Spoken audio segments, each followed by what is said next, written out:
प्रतिभांगण या वास्तूमध्ये उपस्थित सर्व मान्यवर आणि आजच्या एका छान चर्चेमध्ये सहभागी होणारे सर्व मान्यवर आणि सर्व श्रोत्यांचं मी अश्विनी भोई ग्रंथाली प्रतिभांगणतर्फे सगळ्यांचं मनापासून स्वागत करते.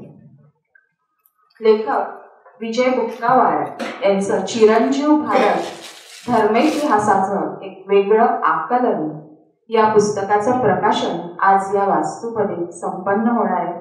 आणि नुसतंच प्रकाशन होणार नाहीये तर या प्रकाशनाच्या निमित्ताने एक मला वाटतं की वैचारिक घुसळण होईल अशी चर्चा आज या सभागृहात होणार आहे. आणि अर्थातच ज्येष्ठ पत्रकार संपादक निळू दामले सरांच्या नेतृत्वाखाली संचालनाखाली ही चर्चा संपन्न होणार आहे.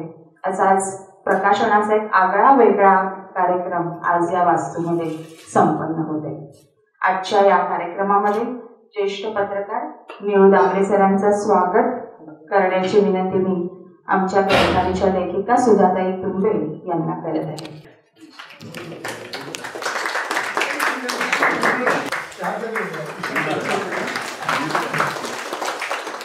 आज ज्यांच्या पुस्तकाचं प्रकाशन होणार आहे अर्थातच लेखक विजय बुक्कावार यांचं पुस्तकच खरं तर आपल्या सगळ्यांशी संवाद साधणार आहे. परंतु या पुस्तकाच्या पलीकडे जाऊन त्यांची एक वेगळी ओळख आहे आणि ती नक्कीच कार्यक्रमांमध्ये करून देणं मला वाटतं खूप आवश्यक आहे. त्यांच्याबद्दल सांगायचं झालं तर औद्योगिक सुरक्षा व आरोग्य संचालनालयातून ते सहसंचालक या पदावरून निवृत्त झालेले आहेत. त्याचबरोबर औद्योगिक सुरक्षितता आणि रिस्पॉन्सिबल केअरसाठी सल्लागार म्हणून देखील ते कार्यरत असतात. एक त्यांचा आगळा वेगळा काम म्हणजे की ज्याला आपण म्हणावं की देशातला पहिला असा हा उपक्रम होता आणि आहे तो म्हणजे रायगड जिल्ह्यातील पोलिसांसाठी त्यांनी रासायनिक आपत्ती निवारणासाठी मराठीतून प्रशिक्षण दिलेलं आहे. एक वेगळं सरांचं वैशिष्ट्य म्हणजे की मार्ग या परस्पर सहाय्य योजनेची संकल्पना स्थापना आणि महाराष्ट्रभर प्रसार करण्याचं कामही सरांनी केलेलं आहे. आणि अर्थातच आज भारताच्या संस्कृतीचा अविभाज्य भाग असणारा धर्मेतिहास म्हणजे धर्माचा इतिहास याच्यावरची साधक बाधक चर्चा करणारं पुस्तक आज त्यांचं प्रकाशित होत आहे. या ठिकाणी मी बुक्कावार सरांचं स्वागत करण्याची विनंती आमच्या ग्रंथालयाचे संपादक अरुण जोशी सरांना करत आहे.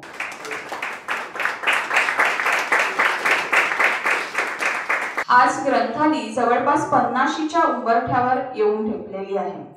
केवळ पुस्तक प्रकाशन इतक्यापुरतंच ग्रंथालयाचं काम आणि कार्य मर्यादित नाहीये तर वाचक चळवळ म्हणून उदयाला आलेली ग्रंथालय आज समाजातील सर्व स्तरांच्या आपण म्हणूया की त्यांचा अधिकाधिक उन्नती व्हावी प्रगती व्हावी आणि ही केवळ आर्थिक नव्हे तर वैचारिक आणि सांस्कृतिक प्रगती व्हावी यासाठी सातत्याने नवनवीन उपक्रम राबवत असते. हा काही एका दिवसाचा प्रवास नाही, हा अनेक दिवसांचा अनेक दशकांचा प्रवास आहे ग्रंथालयाचा. आणि या सगळ्या प्रवासातला अतिशय आपण म्हणूया की विचारांना चालना देणारं असं विजय बुक्कावार यांचं आज पुस्तक या ठिकाणी प्रकाशित होते. या पुस्तक प्रकाशनामध्ये सोहळ्यामध्ये मी पुन्हा एकदा आपलं स्वागत करते आणि आमच्या ग्रंथालयाचे मुख्य विश्वस्त सुदेश इंगलासपूरकर सरांना विनंती करते की त्यांनी आपलं प्रास्ताविक सादर करावं. ग्रंथालयाची माहिती दिली आहे त्यामुळे मी आता खूप वेळ ग्रंथालय काय आहे कारण इथे खूप नवीन तुम्ही इथे आलेले आहात. ग्रंथालय हा पब्लिक ट्रस्ट आहे. 74 साली सगळ्या इथे काही पत्रकार तरुण पत्रकार एकत्र येऊन ग्रंथालयाची स्थापना केली. त्या काळी कसं व्हायचं की पुस्तक प्रकाशित झालं की ते साधारणतः मुंबई पुण्यातच मिळायचं. लोकसत्ता मठामधून परीक्षणं यायची पण गावागावात ते काही पुस्तक कधी पोचायचं नाही. मग ग्रंथालयांनी ग्रंथयात्रा ग्रंथमोल असे उपक्रम करून ठिकठिकाणी एक्झिबिशन केली. अन्य प्रकाशकांची पुस्तकं नेली आणि त्यातनं ग्रंथालय पूर्ण महाराष्ट्रात पोहोचली. आणि जाताना मग इथे जाणवलं की तिकडच्या माणसांना काहीतरी नवीन लिहायचं होतं. त्यातनं नवनवीन लेखक आले, नवीन विषय आम्ही समाजाला दिले. त्यातनं बलूत आलं, उपरा आलं, कोल्ह्याचं पोळ असेल, क्लोरोफॉर्म असेल अशी वेगवेगळ्या विषयांची पुस्तकं आली. म्हणजे तुम्ही जर त्या ग्रंथालयाची पुस्तकं पाहिली आम्ही एकूण 1500 पुस्तकं प्रकाशित केलेली. साधारणतः 1200 पुस्तकं ही लेखकाचं पहिलं पुस्तक आहे. हे असं मला वाटतं भारतातली एकमेव संस्था की तिने लेखकाचं पहिलं आणि वेगळ्या विषयाचं पुस्तक काढलेलं आहे. विज्ञान ग्रंथालय सुरू केली, त्यात अपम देशपांडे होते, गच्चीवचडी मंडळीचा माहिती, त्यातनं देवांची जीवे मारली पहिली विज्ञान कादंबरी आली. तर अशा प्रकारचा सगळा ग्रंथालयाचा प्रवास सुरू आहे. पुढचं आमचं 50वं वर्ष आहे. तर ग्रंथालयाने 50 निमित्त असं ठरवलेलं आहे की वाचक दिन हा फक्त मुंबईपुरता न मर्यादित राहता मुंबईत तर घडेलच, तो 25 डिसेंबरला होईल. आपण 5 ते 6 चांगल्या संस्था निवडू, त्यांना आपण काही अनुदान देऊ, त्यांना सांगून की तुम्ही तुमचा एक दिवस ठरवा आणि तिथे वाचक दिन तुम्ही घडवा. अशा पद्धतीने आम्ही जून ते डिसेंबर या काळात 5 वाचक दिन मुंबईच्या बाहेर करणार आणि याचं सगळं प्लॅनिंग, निवडणं, कुठली संस्था असली पाहिजे, कोणाबरोबर करायचं, कुठला विषय तिथे चर्चेला जाईल, हे सगळं विजय कुवळेकर बघणार आहे. तर अशा पद्धतीने आमचे जून ते डिसेंबर 5 वाचक दिन साजरे होतील. ग्रंथालयाने आता पुढे काय करायचं? आम्ही ज्यावेळी 74 साली सुरू केली त्यावेळी पुस्तक एकमेव माध्यम होतं. नवनवीन विषय आले पाहिजे, वाचकांपर्यंत पुस्तक पोचली पाहिजे, म्हणून त्यातनं आलं. यूट्यूब चॅनल काढलं, जे चांगलं आहे ते समाजापर्यंत पोहोचवलं पाहिजे, ते सुरुवात केली. चांगलं ऐकलं पाहिजे म्हणून ग्रंथालय लिहित गेली. आता पुढे ग्रंथालयाने काय करायला पाहिजे असा आमच्यासमोर एक प्रश्न आहे. तर आम्ही व्यापक बैठक घेणार आहोत. ज्यावेळी ग्रंथालय सुरू झाली 150 मंडळी त्या बैठकांना असेल. टिकेकर होते, भालचंद्र वैद्य होते, अशी वेगवेगळी मंडळी त्यात होती आणि त्यातनं ग्रंथालयाची सुरुवात झाली. तसं तर पुढचा प्रवास 50 to 60, 60 ते 75 कसा असायला पाहिजे त्याबद्दल आम्ही मोठी बैठक घेणार आहोत. त्यावेळी आम्ही तुम्हाला सगळ्यांना सहभागी करून देऊ. ग्रंथालय काही स्वदेशी नाही किंवा 9 ट्रस्टींची नाही. आम्ही आता आधी 19 ट्रस्टी होतो, आता आम्ही 9 ट्रस्टी आहोत. पुढे काय नवनवीन ट्रस्टी येतील वाढतील, आम्ही बाहेर जाऊ. पण ग्रंथालयाचा प्रवास पुढचा कसा असायला पाहिजे त्याबद्दलची एक बैठक होईल 50 नंतर. तर त्यात सगळं तुमच्या मंडळींचं आम्हाला सहकार्य लागणार आहे. त्यांनीच ग्रंथालय पुढे चालू राहणार आहे. आम्हाला असं वाटतं की आमची मक्तेदारी नाही. आम्ही 5 सुरू केलं, आधी गांगल कुमार अरुण साधू होते, नंतर मी त्यांच्याबरोबर होतो, मी आता येईल.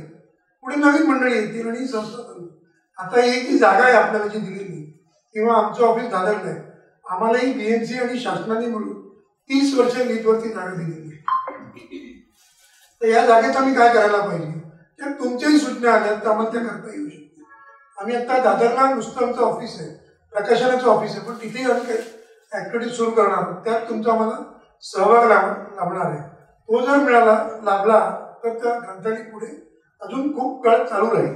एवढं बोलून मी माझं मनोगत थांबवतो. तुमच्या जर सूचना असतील काही, आम्ही जे उपक्रम करतो, शब्दरुचीचा अंक असेल, विज्ञानदाराचा असेल, तर तुमच्या जरूर सूचना कळवा, त्याचं स्वागत असेल तरच संस्था टिकते. आम्ही आमच्या मते चालवत राहिलो तर कालांतराने आमच्या आयडिया संपतील आणि ग्रंथालय संस्था बंद पडेल. तसं होतं कामा नाही. म्हणून ग्रंथालयाला जरुरी वाटतं की नवनवीन मंडळी त्यात आली पाहिजे, त्यांनी आपले विचार मांडले. म्हणून हे सगळे मी माझं मनोगत बोललो आहे. एवढं बोलून मी थांबतो. धन्यवाद. धन्यवाद सर. सरांनी सांगितलं तसं खरंच आपण सगळे मिळून काहीतरी म्हणण्यापेक्षा काहीतरी चांगलं आपण अधिकाधिक यातून निर्माण करूया आणि अर्थात त्यासाठी आपल्या सगळ्यांच्या सहकार्याची, विचारांची आणि कल्पनांची जोड ही नेहमीच ग्रंथालय सोबत असेल अशी मी अपेक्षा ठेवते.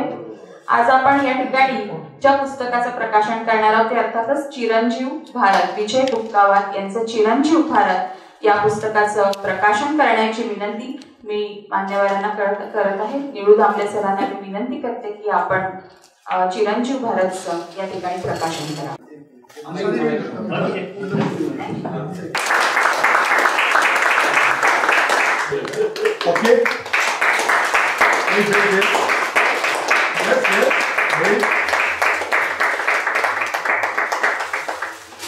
विजय बुक्कावार यांचं मनापासून मी सगळ्यांच्या वतीने अभिनंदन करते आणि आपण आपलं मनोगत या ठिकाणी व्यक्त करावं अशी विनंती करते. सन्माननीय सर्व माझे मित्र, परिचित, नातेवाईक आणि ग्रंथालय परिवाराचे सगळे सदस्य, तुम्ही इथे आलात आणि मी सारं भरून पाहू एवढं तर नक्की पहिल्यांदा सुरुवातीलाच म्हणतो. आणि हेही म्हणतो की या पुस्तकाचं ज्यावेळेला बीज पडलं डोक्यात. त्याला 2 घटना कारणीभूत आहेत. मी आधी नंतरची घटना आधी सांगणार आहे. ती आहे की माझ्या डोक्यात ज्यावेळेला विचार यायला लागला या पुस्तकाविषयी, तो असा विचार होता की कोरोनाचा काळ नुसताच सुरू झाला होता. 2020 5 एप्रिल, आणि मी मराठी टाईप कसं करावं हे सुद्धा मला माहित नव्हतं. आणि माझा एकमेव गाईड न्यूला सांगितलं की मला असं असं डोक्यात येत आहे, मला लिहायचं आहे, मला हे करायचं आहे, कसं करायचं वगैरे. त्यांनी सांगितलं ते बोबाटाचे बेलवलकर आहेत, ते तुला गाईड करतील. मग त्यांनी आणखी तुला एका सिद्धार्थ नावाच्या व्यक्तीकडे घेऊन गेलं आणि त्यांनी सांगितलं की तुला फोनेटिक टायपिंग जमेल. त्यामुळे हे मी आधीच डिक्लेअर करतो की कागद पेन्सिल न वापरता हे अख्खं पुस्तक लिहिलं.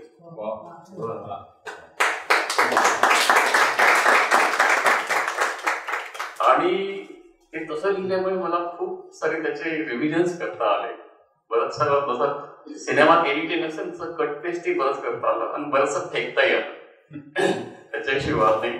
मी जे काही फेकलं कट पेस्ट केलं त्याचे 2 साक्षीदार इथे आहेत, माझे जवळचे मित्र नंदकुमार महाजन आणि दिलीप लोथे. तिसरे माझे मित्र भाल म्हणून आहेत, ते रिटायर्ड IPS साहेब आहेत. ते आज येऊ शकले नाही, त्यांच्याकडे नागपूरलाच कार्यक्रम आहे त्यामुळे. तर परिस्थिती काय होती, कोरोना सुरू झाला होता आणि औषध माहित नाही, नुसती लक्षणं माहित आहे. आणि एकमेव औषध असं होतं की मास्क पाहिजे. त्यामुळे कुणालाही सर्दी झाली, स्वतःलाही सर्दी जरी झाली तरी ते हकीकत पिक्चर मध्ये ते गाणं आठवायचं की आपल्याला सर्दी झाली आहे, आपल्याला कोरोना झालाय का काय, काही होत नाही म्हणजे. आणि मग धडकी भरायची. प्रामाणिकपणे कबूल केलं पाहिजे ना, आपल्या जवळच्या माणसांना जर काहीतरी असं दिसलं सर्दी बिर्दी वगैरे तर धडकी भरणारच ना. आणि मग लक्षात आलं की ही धडकी भरण्याची अवस्था ही आपल्या देशामध्ये जवळपास 1000 वर्षापासून आहे. आपण सतत गाफील राहण्याच्या सवयीत आहोत. मग आपण का गाफील असतो, मग ह्याचा शोध घ्यायसाठी मी प्रयत्न केला. आणि त्याला जी घटना कारणीभूत झाली ती आहे 2001 ची. मी त्यावेळेला सरकारात होतो आणि सरकारात असल्यानंतर 2 छान गैरसमज असतात लोकांचे, सरकारात असणाऱ्या माणसाचे सुद्धा. लोकांना वाटतं की याला खूप कळतं कारण हा अधिकाराच्या सूचित आहे, आणि त्याला स्वतःलाही वाटू लागते की आपण खूप कळतं. तो ब्रह्मनिरास नंतर होतो पण त्याला वेळ लागतो.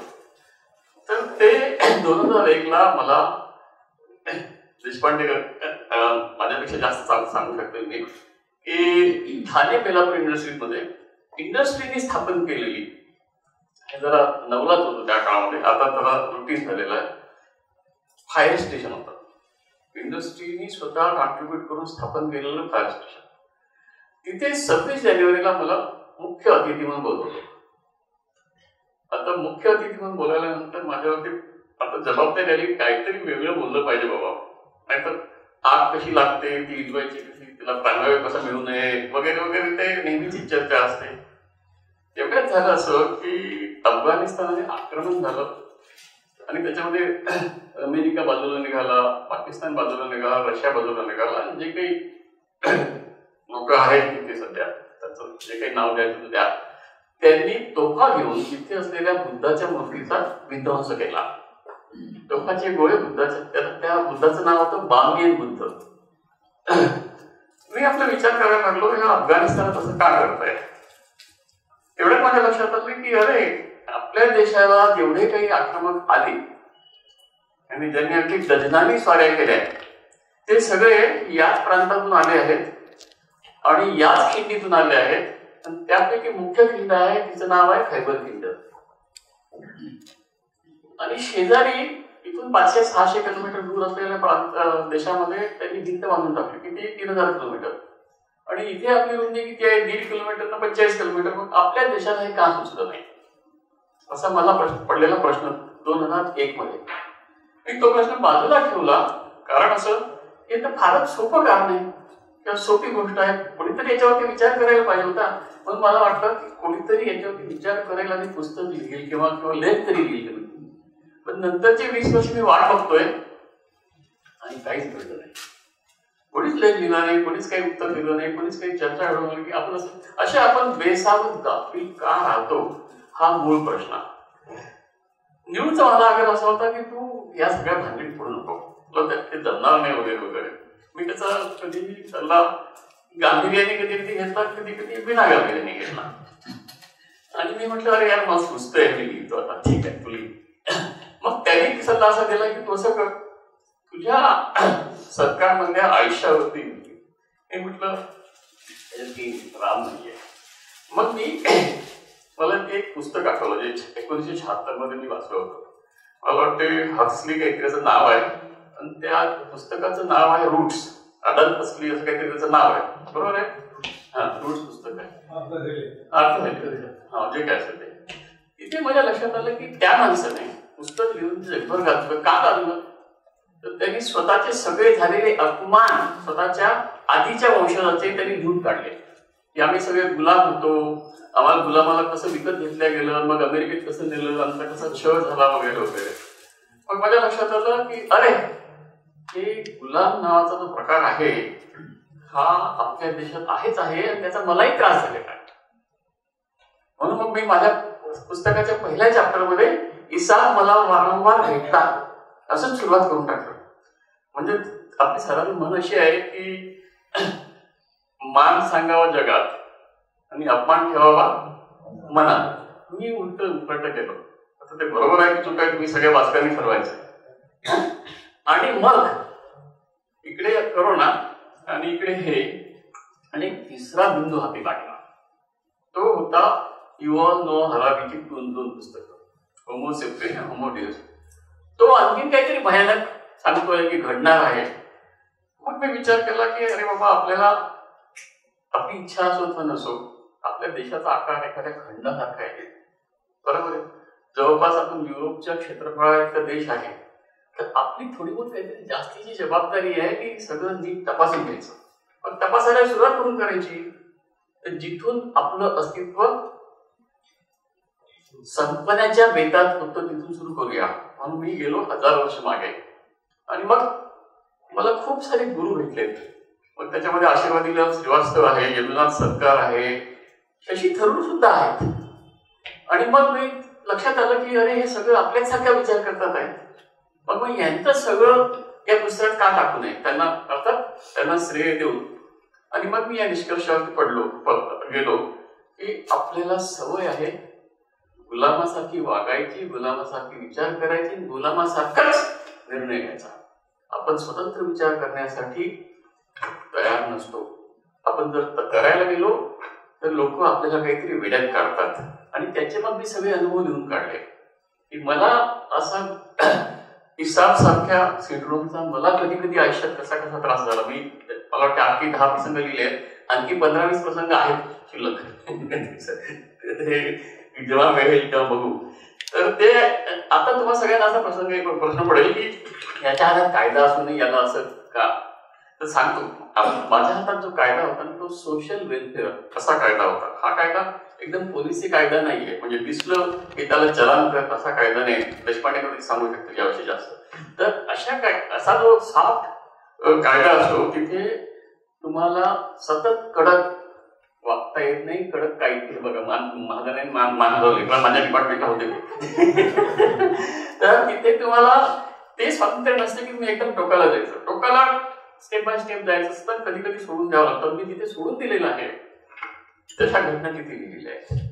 त्यापैकी एकच घटना सांगतो आणि मग मी संपवतो की एका कारखान्यामध्ये प्रकार असा घडायला लागला. प्लॅन्टमध्ये 100 लोक बेशुद्ध झाले.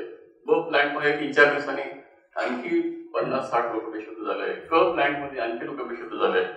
आणि आमच्या इथले सगळे थोर लोक गेले, टीम गेली, काहीच समजेना काय होतंय. कारण तो रासायनिक कारखाना होता, तिथे सगळे क्रेन याद्या तयार करणारा कारखाना होता. सगळे लोक गेल्यानंतर काहीच समजेना. मी सुद्धा शेवटच्या टीम मध्ये होतोच. मग मी विचार केला की काहीतरी गडबड आहे. ती काय गडबड आहे आपल्याला कळत नाहीये. त्या पुस्तकात त्याचा उल्लेख आहे.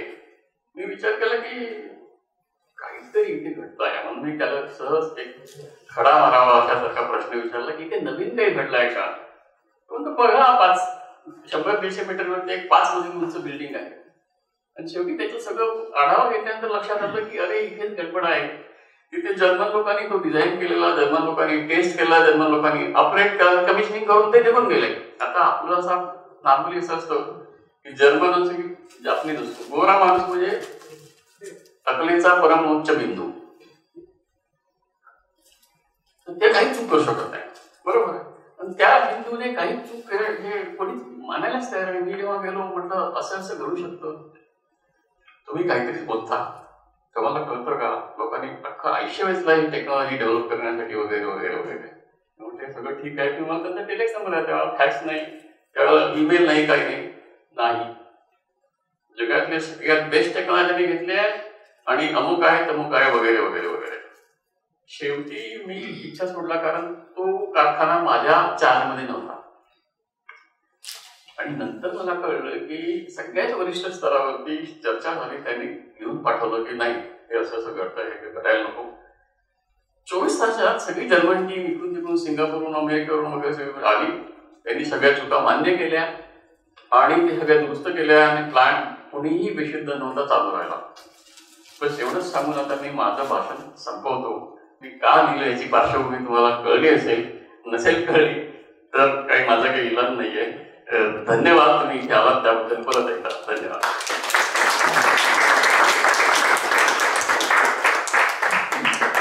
धन्यवाद सर. सरांनी आता उल्लेख केला त्याप्रमाणे की दामले सरांची एकूण या पुस्तकामधली जी भूमिका आहे, जी आपल्याला त्यांच्या प्रस्तावनेमधूनही प्रस्तावना वाचतानाही लक्षात येते. आणि त्याचं वैशिष्ट्य असं की एकमेकांच्या विचारांचा आदर करणं हे आपल्या संस्कृतीचं आणि एकूणच आपल्या भारतीय माणसाचं जे वैशिष्ट्य ते आपल्याला प्रस्तावनेत जाणवतं. की त्यांनी सर म्हणाले तसं त्यांच्यावर सोपवलं की चला तुम्हाला लिहायचं यावरती लिहा, पण त्या भूमिकांचा आणि त्या विचारांचा त्यांनी पूर्णतः आदर ठेवला आणि त्या आदरानेच त्यांनी ती प्रस्तावनाही दिलेली आहे. आणि अर्थातच आपण आता बोलावं आणि या पुढच्या चर्चेची सूत्र आपण आपल्या हातात. ऍक्च्युली बोलणं वगैरे काही माझ्या मनात नाही. माझी कल्पना अशी होती की ही एक राऊंड टेबल होईल आणि या राऊंड टेबल मध्ये माणसं बोलतील आपसामध्ये चर्चा होईल. कारण की आता तुम्ही जो पूर्वी शब्द वापरतात घुसळण, ही वरून धबधबा टाकायचा असं नव्हे, खाली घुसळण व्हायला पाहिजे. आणि त्या कल्पनेने मी इथे बसले. माझ्या डोक्यात आहे ते असं आहे की मी सभापती आहे, मी अध्यक्ष आहे, तर मला इथे माझं काम काय की सगळी चर्चा नीट वळणावर राहील याची जबाबदारी माझी. म्हणून मी ती चर्चेची चौकट ठेवतो आणि मी मग दूर राहतो. कल्पना अशी आहे की मुक्कावारांनी जे पुस्तक लिहिलं ते तुमच्याकडे आलेलं आहे. तुमच्यापैकी काहींनी त्याचं आधी ड्राफ्ट अवस्थेमध्ये वाचलेलं सुद्धा आहे. तर मुक्कावारांचं जे म्हणणं आहे ते त्यांनी थोडक्यात सांगितलेलं आहे. त्यांनी का पुस्तक लिहिलं, या पुस्तकामध्ये अनेक मुद्दे आलेले आहेत ज्याच्यावर तुम्ही आज आपण दैनंदिन जीवनामध्ये खूप चर्चा आणि विचार करतो. त्याची काही घुसळण व्हावी अशी कल्पना आहे. तेव्हा इथून पुढे आता मैदान मोकळं. इथे बसलेल्या लोकांनी या प्रश्नावर थोडं थोडं बोलावं, आपसातही बोलावं. म्हणजे असं काही फॉर्मल असं नव्हे.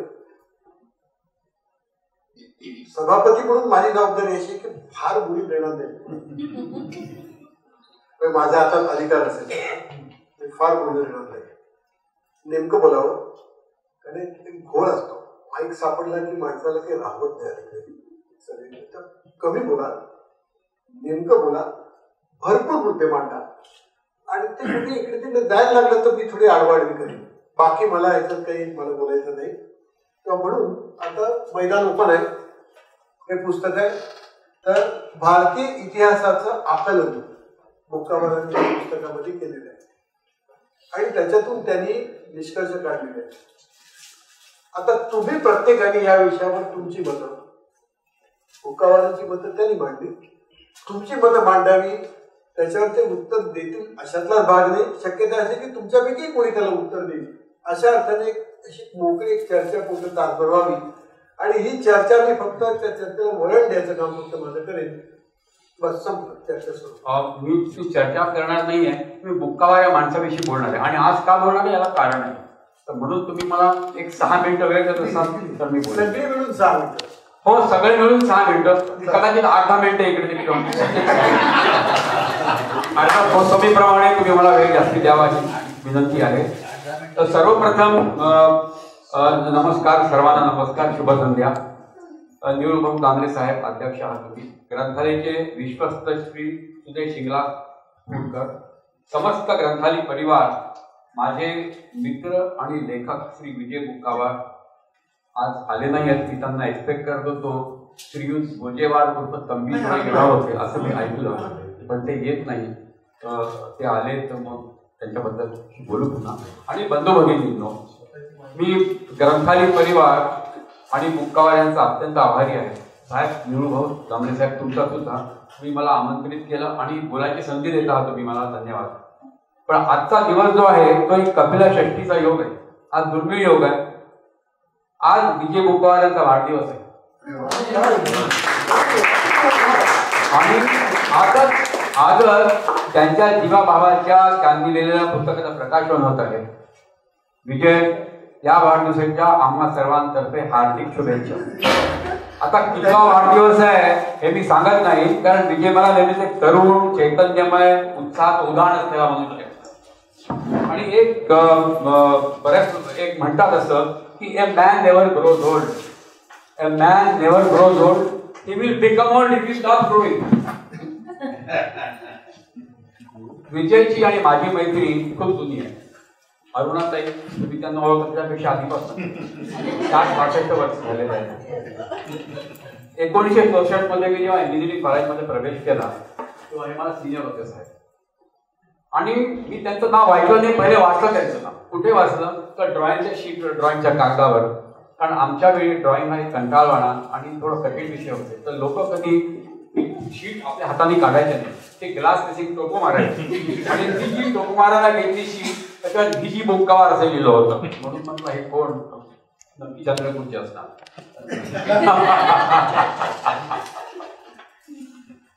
नंतर पुढे आम्ही व्यवसायानिमित्त वेगळे झालो.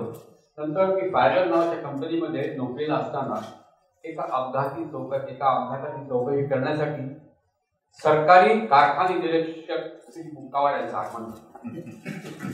आमचे संचालक तेव्हा श्री अरुण नेहरू होते. आता हे अरुण नेहरू म्हणजे राजकारणाचे काय संबंध आहे, इव्हन कंपनीच्या राजकारणात सुद्धा त्यांनी कधी मागणी. सुरक्षा अधिकारी आणि मी इंजिनियर असल्यामुळे मी स्वतः अशी एक बैठक झाली आणि अपघाताच्या कारणाची मीमांसा झाली. पुढे कार्यान्वित करायची चर्चा झाली. इतकी मुद्देसूद, वस्तुनिष्ठ, फक्त तांत्रिक बाबींवर आधारित चर्चा एका सरकारी अधिकाऱ्यांबरोबर त्यापूर्वी कधीही झाली नव्हती. सर्वजण अचंबित झाले. माझी कॉन्ट्रॅक्ट जरा टाईट झाली, पण आमच्या इन्स्टिट्यूटचा विचार आम्ही कॉलेजमेट. मी आमच्या संचालकांना म्हटलं की हा इतका हुशार, कर्तबगार, तत्वनिष्ठ मनुष्य सरकारी नोकरीत व्हायला. ते म्हणाले, नेहरू म्हणाले, अरे इसको गवर्नमेंट में रहने दो, सरकार को भी ऐसे आदमी की जरूरत है. आणि बुक्कावार यांनी कारखान्यांना, विशेषतः रासायनिक कारखान्यांना, उद्योगाला केलेले मार्गदर्शन अतिशय प्रशंसनीय होतं.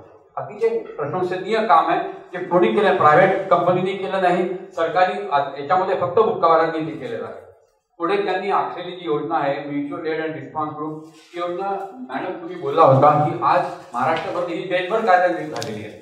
अगदी तामिळनाडूपर्यंत ही कार्यान्वित झालेली आहे. त्याच वर्षी म्हणजे ज्या वर्षी आमची भेट झाली त्याच वर्षी आमचं कुटुंबीय आणि बुक्कावारांचं कुटुंबीय एकाच गृहनिर्माण संस्थेमध्ये राहायला आलं आणि मग आमची भेटी वारंवार व्हायला लागल्या. त्यांच्यापासून प्रेरणा घेऊन मग पुढे मी 1 वर्षाचा post graduate advance diploma in industrial safety, 1 वर्षाचा अभ्यासक्रम काम करत असताना पूर्ण केला. कारण मला या सब्जेक्टमध्ये अतिशय इंटरेस्ट होता. कारण मिस्टर बुक्कावार 2013-14 मध्ये जेव्हा मी सेवानिवृत्त पूर्णपणे झालो तेव्हा मग मी पूर्ण वेळ त्यांच्याबरोबर औद्योगिक सुरक्षा आणि पर्यावरण या क्षेत्रात काम करतो आहे. एक बुद्धिमान, कर्तव्य तत्पर, सर्जनशील, वरून कडक पण आत्पर हळूवार मनाचा एक सच्चा दिलदार मित्र मिळाला देवाच्या.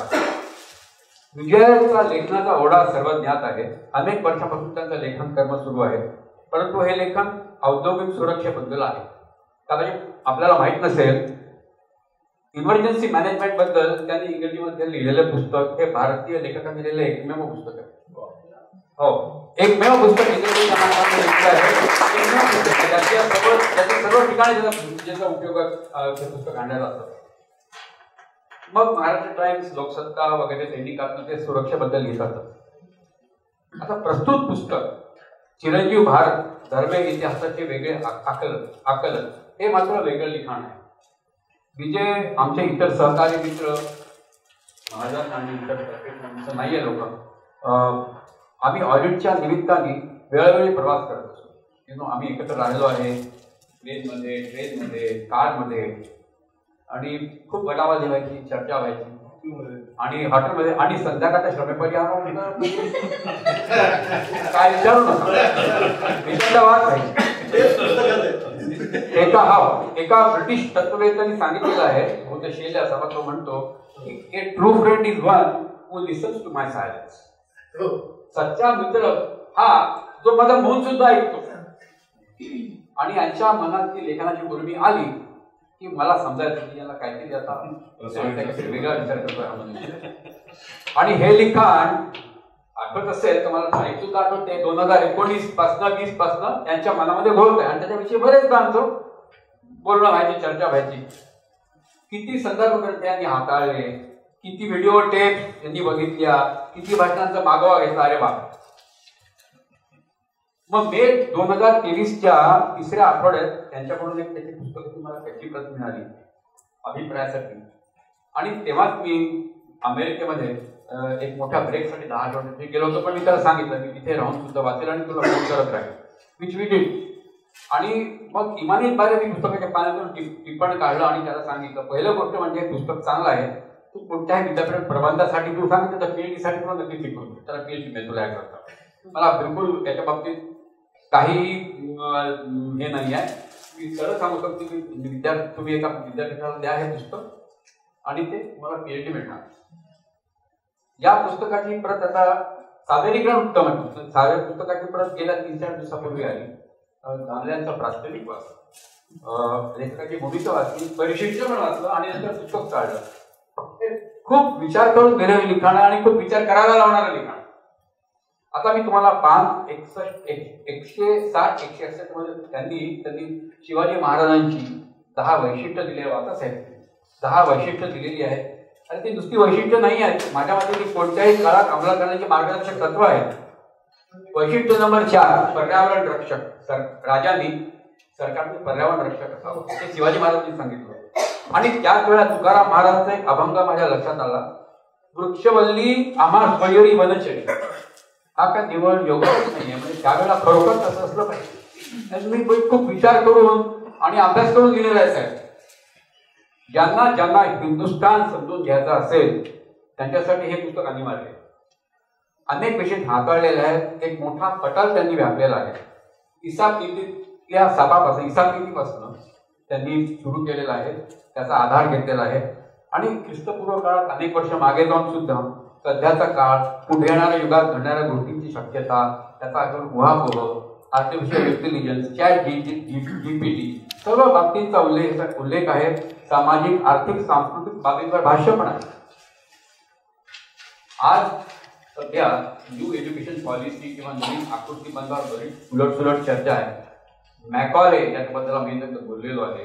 आपली जी सिस्टीम एज्युकेशन, जी शिक्षणाची पद्धती सुरू केली, आता ती शिक्षण पद्धती काढून दुसरी पद्धती, शिक्षण पद्धती आणण्याचं नवीन एज्युकेशन पॉलिसीमध्ये येत आहे. तर सरकार आणि शिक्षण तज्ज्ञांना यांचं पुस्तक वाचण्याचा खूप उपयोग होईल असं मला वाटतं. बुक्कावारांची भाषा रसाळ आहे. त्यांनी न्यायनिवाडा केला नाहीये कुठे, पण विचार मांडले आहेत. निर्णय वाचक तुम्ही आम्ही द्यायचा आहे. एक तटस्थ भूमिका आहे, पण वृक्ष नाही आहे, संयक आहे. भावनांची उधळमाधळ बुक्कावा करत नाही, पण खोलवर संवेदना मात्र आहे. आणि एक वैशिष्ट्य आहे, लोभसवाना वैशिष्ट्य आहे भाषेमध्ये. पुस्तकाची छपाई वाचनीय व शब्दाकारात आहे, चांगल्या फॉन्टमध्ये आहे, उत्तम छपाई आहे. भावसार श्री भावसार आहेत का? भावसार यांचं मुखपृष्ठ उत्तम आहे. मुख्य म्हणजे रंगसंगती कथा वस्तूला साजेशी आहे. बघा रंगाची. आज लेखक, प्रकाशक, वाचक यांना जितका आनंद होतो आहे तेवढाच मराठी मायबोलीला पण होतो आहे. मी मनापासून प्रार्थना करतो की घराघरातून हे पुस्तक वाचले जावे, त्या पुस्तकाच्या अनेक आवृत्त्या निघाव्या, संदर्भ ग्रंथ म्हणून त्याचा उपयोग व्हावा. किंडलर, बुकगंगा, अनेक संकेतस्थळांकडे पुस्तक उपलब्ध व्हावे ही मनोकामना. पुन्हा एकदा समस्त ग्रंथालय परिवार, बुकावर काय उपस्थित सर्वांचं पुन्हा मी अभिनंदन करतो. मी माझं भाषण ऐकून घेतलं, मला भाषण बोलू दिलं, त्याच्याबद्दल तुम्हाला धन्यवाद. एवढे बोलून मी भाषण मी अप्पा देशपांडे, मराठी विज्ञान परिषदेचा कार्यवाह. नोसिल ही जी पेट्रोकेमिकल कंपनी ठाणे बेलापूर रस्त्याला होती, तिथे मी 30 वर्ष काम केलं आणि आम्ही आमने सामने होतो. म्हणजे कंपनीच्या बाजूने मी आणि दुसऱ्या बाजूने बुक्कावर. बुक्कावर हे आठवं जे आलं ना, ते आंध्रामधून जे लोक नंतर नागपूरला आले त्याच्यामध्ये हेडगेवार, तुमपल्लीवार, कन्नमवार, तसे हे बुक्कावर. तेव्हा बुक्कावाराने जे पहिलं प्रकरण लिहिलं इसापाच्या निमित्ताने, त्या प्रकरणामध्ये अर्थातच मला अधिक रस होता, कारण मी इंडस्ट्रीत काम केलं आणि ते इंडस्ट्रीचे सुरक्षा सल्लागार वगैरे वगैरे असे होते. एक प्रसंग मला वाटतं नोसिलमधला सुद्धा आहे आणि तो प्रॉपिलिनचा आहे. तो मोठा गमतीचा आहे प्रसंग. म्हणजे प्रॉपिलिन नावाचा जो गॅस आहे तो प्रेशर असेल तर लिक्विड असतो आणि बाहेर सोडला तर वातावरणाच्या तापमानात तो गॅस होतो. तर त्याच्या टँकरला आग लागली आणि मग मोठा असा ढग निर्माण झाला आणि आमचे त्यावेळेचे जे फायर ऑफिसर होते मडकईकर नावाचे, त्यांनी सगळ्या सूट बीट घालून ते त्या ढगामध्ये शिरले आणि त्यांनी ती वाहन बंद केली आणि ते बाहेर आले. धोक्याचं काम असतं, परंतु सर्व प्रकारची सुरक्षा त्यांनी घेतलेली होती.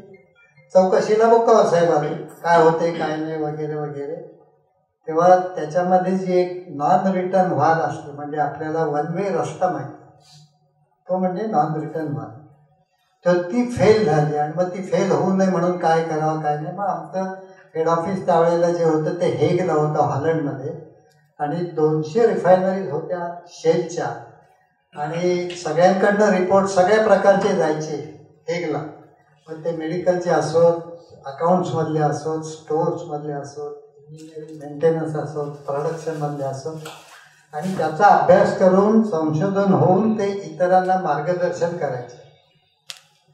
पण त्यात एक गंमत सांगतो की आमच्याकडे PVC व्हिनाइल क्लोराईड नावाचा जो प्रॉडक्ट होता, ज्याच्यापासून पुढे तो पॉलिमराईज केल्यावरती PVC बनतं, म्हणजे आपल्याला माहिती आहे प्लास्टिक वगैरे. तर 1968 साली त्याचं प्रोडक्शन झालं आणि इतक्या ठिकाणचे रिपोर्ट्स हेगला जाऊन सुद्धा 1991 साली त्यांच्याकडनं सल्ला आला की दिस इज कार्सिजेनस, कर्करोगजन्य आहे. तेव्हा इथं काम करणाऱ्या लोकांना तुम्ही दर 6 महिन्यांनी दुसऱ्या प्लांटमध्ये पाठवा. बघा बरं का, तुम्हाला सगळ्यांना माहिती आहे की काही औषधं मार्केटमधून काढून घेतात. त्याचं कारण 15-15, 20-20 वर्षांनी त्याचे इल इफेक्ट्स काय आहेत ते लक्षामध्ये येतात आणि मग ते काढून घेतलं जातं. आणि त्यामुळे तुम्ही कधीही बाजारामध्ये विषय आठवू नका की अमुक एक गोष्ट 15 वर्ष टिकेल. अरे काल तुम्ही बनवली तर आज सांगता 15 वर्ष टिकेल. तुमचा अनुभव काय त्याच्यामधला असो. तर बुक्कावर यांनी जे रायगडचं प्रकरण सांगितलं, पोलीस लोकांना ट्रेनिंग दिलं वगैरे, त्याच्यामध्ये मी इन्व्हॉल्ड होतो. आणि अरुण काय त्यांचं नाव मंत्री होते त्यावेळेस, अरुण मेहता त्यावेळेला मंत्री होते, त्यांच्या हस्ते ते झालं तर त्यावेळेला. आणि शिवाय प्रत्येक टँकर, केमिकल टँकरच्या पाठीमागे काहीतरी एक चित्र असतं, त्याला हॅझकेम असं म्हणतात, हॅझार्डस केमिकल्स. आणि आग लागली तर त्या ड्रायव्हरने काय करायचं, क्लिनरने पळून जायचं नाही बरं का, पळून जातात लोक. ती आग विझवण्यासाठी किंवा बाजूला करणं लोकांना वगैरे वगैरे, ह्या संदर्भातलं ते पुस्तक होतं, ते आम्ही छापलं होतं त्यावेळेला वगैरे वगैरे. तेव्हा हा पहिला भाग झाला. दुसरा भाग असा की हे पुस्तक सगळं वाचून नाही झालं माझं अजून, 3 दिवसापूर्वी मिळालं. आणि बरेच धंदे करत असताना मी असं पुस्तक वाचत असतो. तेव्हा हे हिस्ट्री ऑफ धर्मशास्त्र या नावाचं पुस्तक जे भारतरत्न महामहोपाध्याय काणे यांनी जवळजवळ 500 वर्षापूर्वी लिहिलं, त्याच्यात जवळ जाते की काय हे मला सगळं पुस्तक वाचल्यावरती समजलं. आणि एकदा वायवी चंद्रचूड म्हणजे सध्याचे जे धनंजय चंद्रचूड आहेत त्यांचे वडील ते चीफ जस्टिस होते सुप्रीम कोर्टामध्ये, तेव्हा ते असं म्हणाले ते एशियाटिक सोसायटीमध्ये की आम्ही सगळे वकील लोक आमची कॉलर ताट करून विनाकारण फिरतो, कारण परदेशामध्ये भारतीय संस्कृतीबद्दल काही चर्चा झाली तर ते म्हणतात की हा ते महामहोपाध्याय काण्याच्या पुस्तकातलं ना, तेव्हा त्यांनी लिहिलं म्हणून आम्हाला मान मिळतो, कारण ते मुळात वकील होते. यांनी जे लिहिलेले त्याच्यातले काही मुद्दे खरोखरी विचार करण्यासारखे की आपण संपूर्ण इतिहासामध्ये बाबरापासून औरंगजेबापर्यंत सगळा इतिहास वाचतो आणि तो प्रमुख असतो. आणि त्यांनी केलं काय तर लढाया केल्या, त्या सनावळी आपण पाठ केल्या. एकच शेरशाह असा आहे की ज्यांनी काही पाण्याची सोय केली किंवा रस्ते बांधले वगैरे वगैरे, परंतु बाकीचे 1000 वर्ष जे आपल्या चालुक्य घराण्याने काम केले, शक आहे, हुण आहे, कुशाण आहे, त्यांच्याबद्दलचा इतिहास 2-2 पानामध्येच उरकला जातो. किंवा नवीन शिक्षण पद्धतीमध्ये सुद्धा याचा काही परामर्श 2 मिनिटात आवडतो. नवीन शिक्षण पद्धती त्याचा काही परामर्श घेतला जातोय का मला माहिती नाही. इतिहास आपल्याला किती एकांगीपणे शिकवला जातो की फक्त लढाया आणि अमुक तमुक, परंतु शिवाजीच्या काळी, त्याच्या अगोदर बाबराच्या काळी असेल, घरं कशी होती, लोक कपडे कोणते घालत होते, लोक जेवत काय होते, ह्या सगळ्या गोष्टीचा कुठेही उल्लेख नाही. आणि हा काही इतिहास नाही का? म्हणजे सामाजिक अंगाने इतिहास लिहिणं आणि तो पुनर्लेखन केलं पाहिजे. तसं झालं तर तो इतिहासात सर्वांगाने आपल्याला वाचायला मिळेल, अनुभवायला मिळेल. या पुस्तकाबद्दल मला भीती एकच आहे की सध्याच्या काळामध्ये ठीक आहे बरं का बुक्कावर, मोदींचं सरकार असेपर्यंत त्या इंडियाचं सरकार जर आलं तर हे पुस्तक आणि त्यापूर्वी वाचून घ्या म्हणतात. म्हणजे इतके वाचा की याच्या 10 आवृत्त्या निघाल्या आणि त्यामुळे त्याला साजेसं कव्हरचा रंग आहे. धन्यवाद. अतुल जोशी तुम्हाला ओळखत असतील, आर्टिस्ट, त्याने प्रश्न पाठवलाय युट्यूबवर प्रश्न विचारलेला आहे की 1.5 किलोमीटर खैबर खिंडी ही जी घळ आहे त्याच्यामध्ये 350-400 वर्षापूर्वी भिंत बांधणं किती व्यावहारिक होतं, किंवा तसं भौगोलिकदृष्ट्या कवच कुंडलासारखं 100% ते सुरक्षित होतं का, जे तुम्ही म्हटलंय की आपण ते का नाही बांधू शकलो किंवा काय, त्याच्यावर तुमचं मत काय? विषय असा आहे की जसं मी माझ्या भाषणात म्हणालो की 2001-2 मध्ये मला वाटलं की बाबा तुलनात्मक दृष्ट्या चीन सारखा देश भिंत बांधतो आणि तिथून 300-400 किलोमीटर दूर असलेला भारतासारखाच परत खंडप्राय देश भिंत बांधण्याचा विचारही करत नाही. एवढे काही सम्राट झाले, एवढे काही राजे झाले, तर याचं उत्तर काय? विजन नाही, दूरदृष्टी नाही, की स्वतःच्या देशावरती प्रेम नाही, स्वतःची दोन्ही. आणि तिसरी गोष्ट अशी की स्वतंत्रपणे विचार करणे. जसं की मी सांगतो आता की मी मध्ये एक 8-10 वर्षापूर्वी चीनला गेलो आणि त्यावेळेला तो एक वेगळाच आजार त्या ठिकाणी दिले होता, कुठं त्याचं नाव आठवत नाही, परंतु विमानतळावरती टेम्परेचर गन होती आणि तिथे जर तुम्हाला टेम्परेचर दिसलं की ते लाईन मधून तुम्हाला बाजूला होते.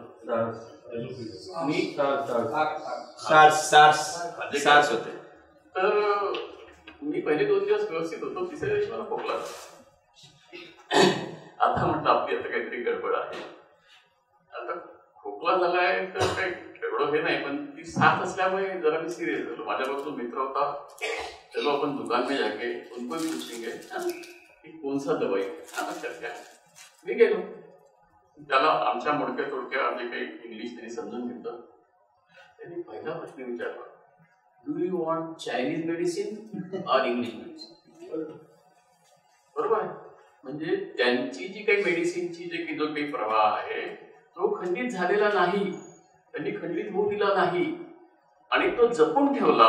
आणि त्या मेडिसिन्स त्यांच्या आजही सर्वसाधारण दुकानात मिळतात. भारतात मिळतात का आयुर्वेदिक औषध्या फार्मसीच्या दुकानात? माझ्या भावाचं फार्मसीचं दुकान आहे, नाही मिळत. बरोबर. म्हणजे आपली जी परंपरा आहे ती सांभाळण्यासाठी आपण काहीही प्रयत्न करायला तयार नाही, काहीही आपली दूरदृष्टी नाही. आणि ही दूरदृष्टी नसणे याच्यासाठी एक दुसरं उदाहरण सांगतो की त्याचं नाव मला वाटतं स्टीफन्स असं काहीतरी नाव आहे, ज्यांनी बीटी स्टेशन डिझाईन केलं. आणि हा जो हाजेरीचा बंधारा आहे, हाजेरीचा दर्गा आहे, तो बंधारा आहे ना, आधी पाय धुलीपर्यंत पाणी होतं, तो बांधून त्यांनी ते हे केलं. त्या दोघांचा इंजिनियर एकच होता आणि त्यांनी विनाकारण ही एक स्कीम आणली आणि खर्च केला. त्याची डिपार्टमेंट एन्क्वायरी झाली. त्यावेळेस त्यांनी स्टेटमेंट केलं आहे की ह्याच्यामुळे लोकांचा फायदा होईलच, कुठला हाजेरीचा जो हे आहे पियर जे काय असेल, परंतु बीटी स्टेशन हे लवकरच अपूर्ण पडेल. हा ब्रिटिश आर्किटेक्ट आजपासून 150 वर्षापूर्वी लिहून जातो, बरोबर आहे.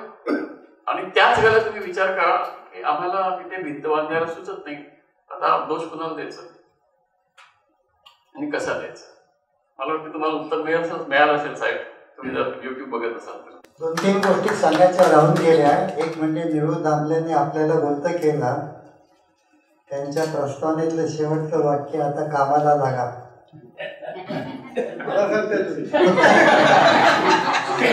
दुसरी गोष्ट अशी की निळू दामले, तुम्ही एक बरं केलं, अजून धोका संपलेला नाहीये की शेवटी तुम्हाला जे बोलायचं ते तुम्ही प्रस्तावना वाचून दाखवून संपू नका.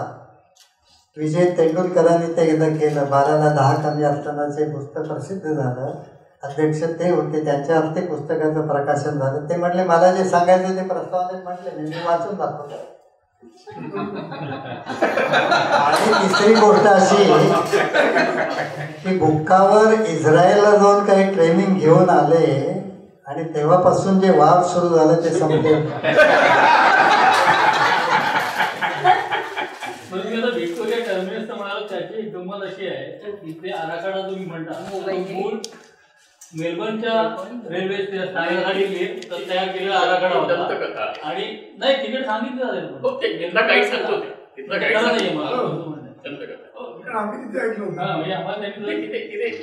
असणारे सगळे भारतीय सांगतात. आपल्या संस्कृतीमध्ये असं एक इतिहास जेव्हा आपण वाचतो तेव्हा असं आपल्या लोकांनी जे त्याची पूजा केलेली आहे, मग तो आपण नसतो तरी चालेल. सिराजुद्दौलाची किंवा दुसऱ्या कोणाची माणसं किंवा इंग्रज कोणी आक्रमण करून जिंकून गेला तेव्हा आपल्या लोकांनी त्याच्यात काय झाडाकडे जोडे नाही मारले, त्याला त्याच्यात दगडफेक नाही केली.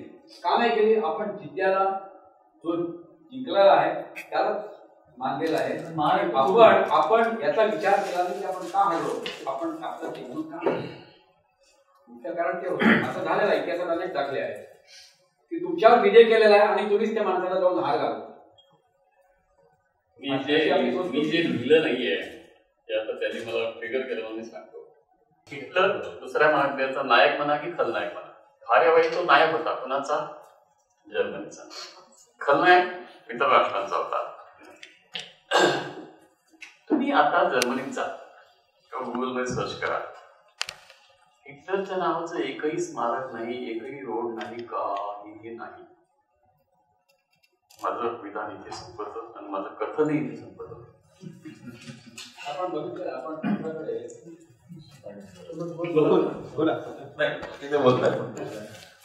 प्रथमतः विजय बुक्कवारांचं मनपूर्वक अभिनंदन. एक वेगळ्या प्रकारचं पुस्तक आज समोर आलेलं आहे. पुस्तक वाचताना हिसाब डोकावतो आणि गुलामीच्या मनस्थितीतनं जेव्हा तुम्ही इतिहासाकडे बघता तेव्हा संपूर्ण इतिहासाची मांडणी डोळ्यासमोर उभी राहते. त्यामुळे पुस्तक हातात घेतल्यानंतर सोडवत नाही आणि ते मी 4-5 दिवसात सगळं वाचून काढलं. बुक्कवार अख्ख्या पुस्तकात कुठेही त्यांचं हिंदुत्वाबद्दलचा अभिमान आणि देशाभिमान दबवत नाही. त्याचा खूप आनंद झाला, कारण निर्भीडपणे आपले विचार समोर मांडणे आजच्या काळात गरज आहे. विचार वाचकांसमोर ठेवावेत, वाचकांना जसं स्वीकारेल तसं. इतिहासाचा मागोवा पूर्वी स्वातंत्र्यवीर सावरकरांचं 6 सोनेरी पानं त्याच्यात वाचताना आला होता. खूप मोठा इतिहास त्यांनी डोळ्यासमोर ठेवला. त्या पुस्तकातनं अत्यंत स्फुरण येतं आणि माणूस चैतन्यमय होतो. बुक्कवारांचं पुस्तक वाचताना चैतन्यमय तर होतोच, पण अंतर्मुख करायला लागतो. त्याच्यात अनेक मुद्दे असे आहेत की ज्याच्यात आपल्यालाही प्रश्न पडतो अरे असा विचार आपल्या पूर्वजांनी का केला नसेल. त्याला काही कारणं असतील. जसं खैबर खिंडीचं आहे की ती भिंत का बांधली नाही. त्यांनी त्याच्यात तो मुद्दा व्यवस्थित मांडला आणि तो पटतोही. पण एक विचार असा मनात आला की त्यावेळेला थोडासा दुराभिमान होता की काय. कारण का अनेक राजे होते आणि राजांना स्वतःच्या पराक्रमाबद्दल दुराभिमान होता. त्यामुळे कोणीही खैबर खिंडीत नेऊ दे, आम्ही त्यांना परास्त करू. कारण आधी शक, कुशाण यांना पचवलेलं होतं, परंतु हुणांना पचवायला खूप वेळ लागला. ग्रीकांच्या इतिहासाचं पण उदाहरण खूप छान आहे. आणि या इतिहासाचा मागोवा घेताना त्यांनी कुठेही मुघलांचा इतिहास काळ्या दृष्टिकोनातनं लिहिलेला नाहीये. आणि ते योग्य वाटलं, कारण का तो इतिहास आहे जसा आहे तसा ठेवावा. परंतु दारा शुको असेल किंवा अकबरांनी लोकाभिमुख केलेली कार्य असतील नंतरच्या काळात, पण त्याचबरोबर त्यांनी आधीच्या काळात केलेले अत्याचार आणि राजस्थानमध्ये जे काही घडून आणलं त्याचा पूर्ण विचार त्यांनी समोर ठेवला. पुस्तकात शेवटी जाताना लोकशाहीचा उल्लेख आहे. भारतात लोकशाही का टिकली आणि भारत अजूनही आपल्या लोकशाही युक्त विचारांनी कसा राहिला याचा इतिहासातला मागोवा ते खूप छान प्रकारे सांगतात. आणि ते खूप भावलं. आणि पुढेही भारत टिकेल हा आशावाद आहे. म्हणजे हरारीच्या पुस्तकाचं वर्णन करताना पुढे AI असेल आणि त्याच्या मार्फत अनेक युद्ध खेळली जातील, वेगळ्या प्रकारची युद्ध असतील, पण भारतीय विचारधारा टिकाऊ आहे आणि ती चिरकाळ टिकेल हा विश्वास त्या पुस्तकातनं वाटतो. मला पुस्तकामुळे एक अत्यंत वेगळं विचार प्रवर्तक असं पुस्तक वाचनात आलं. ग्रंथालीचं त्याबद्दल मनपूर्वक अभिनंदन.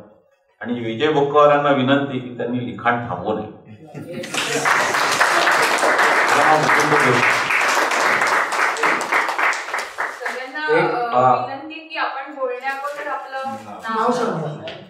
माझं नाव पुन्हा सांगतो, दिलीप लोटे.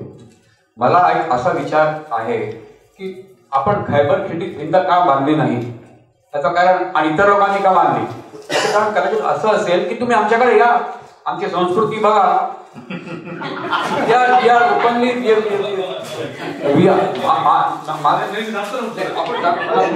तुम्ही जरूर सांगा, तुम्ही या आमच्याकडे, आमची संस्कृती बघा.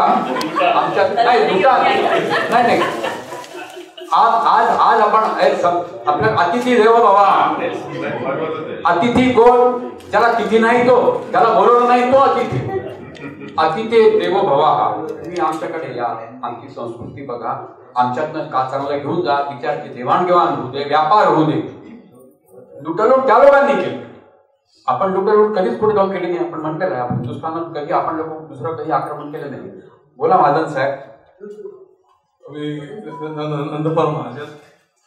मला असं म्हणायचं आहे, खैबर खिंडीचा चर्चा सुरू आहे.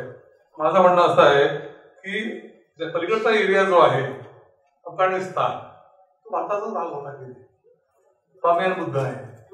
म्हणजे इंडिया अप्पू औरंगजेबाने शिवाजीला जेव्हा पकडलं होतं आणि त्याला ती मनसब देणार होता, त्यामध्ये एक असा डाव होता की शिवाजी त्यांनी ते ऑफर्ड सुभेदारी कापून, म्हणजे औरंगाबादपर्यंत अफगाणिस्तान आपला प्रांत होता, भारताचा प्रांत होता. आपला पण भारतापर्यंत भिंत कशी बांधणार ऐक मला एक विचार असा वाटतोय.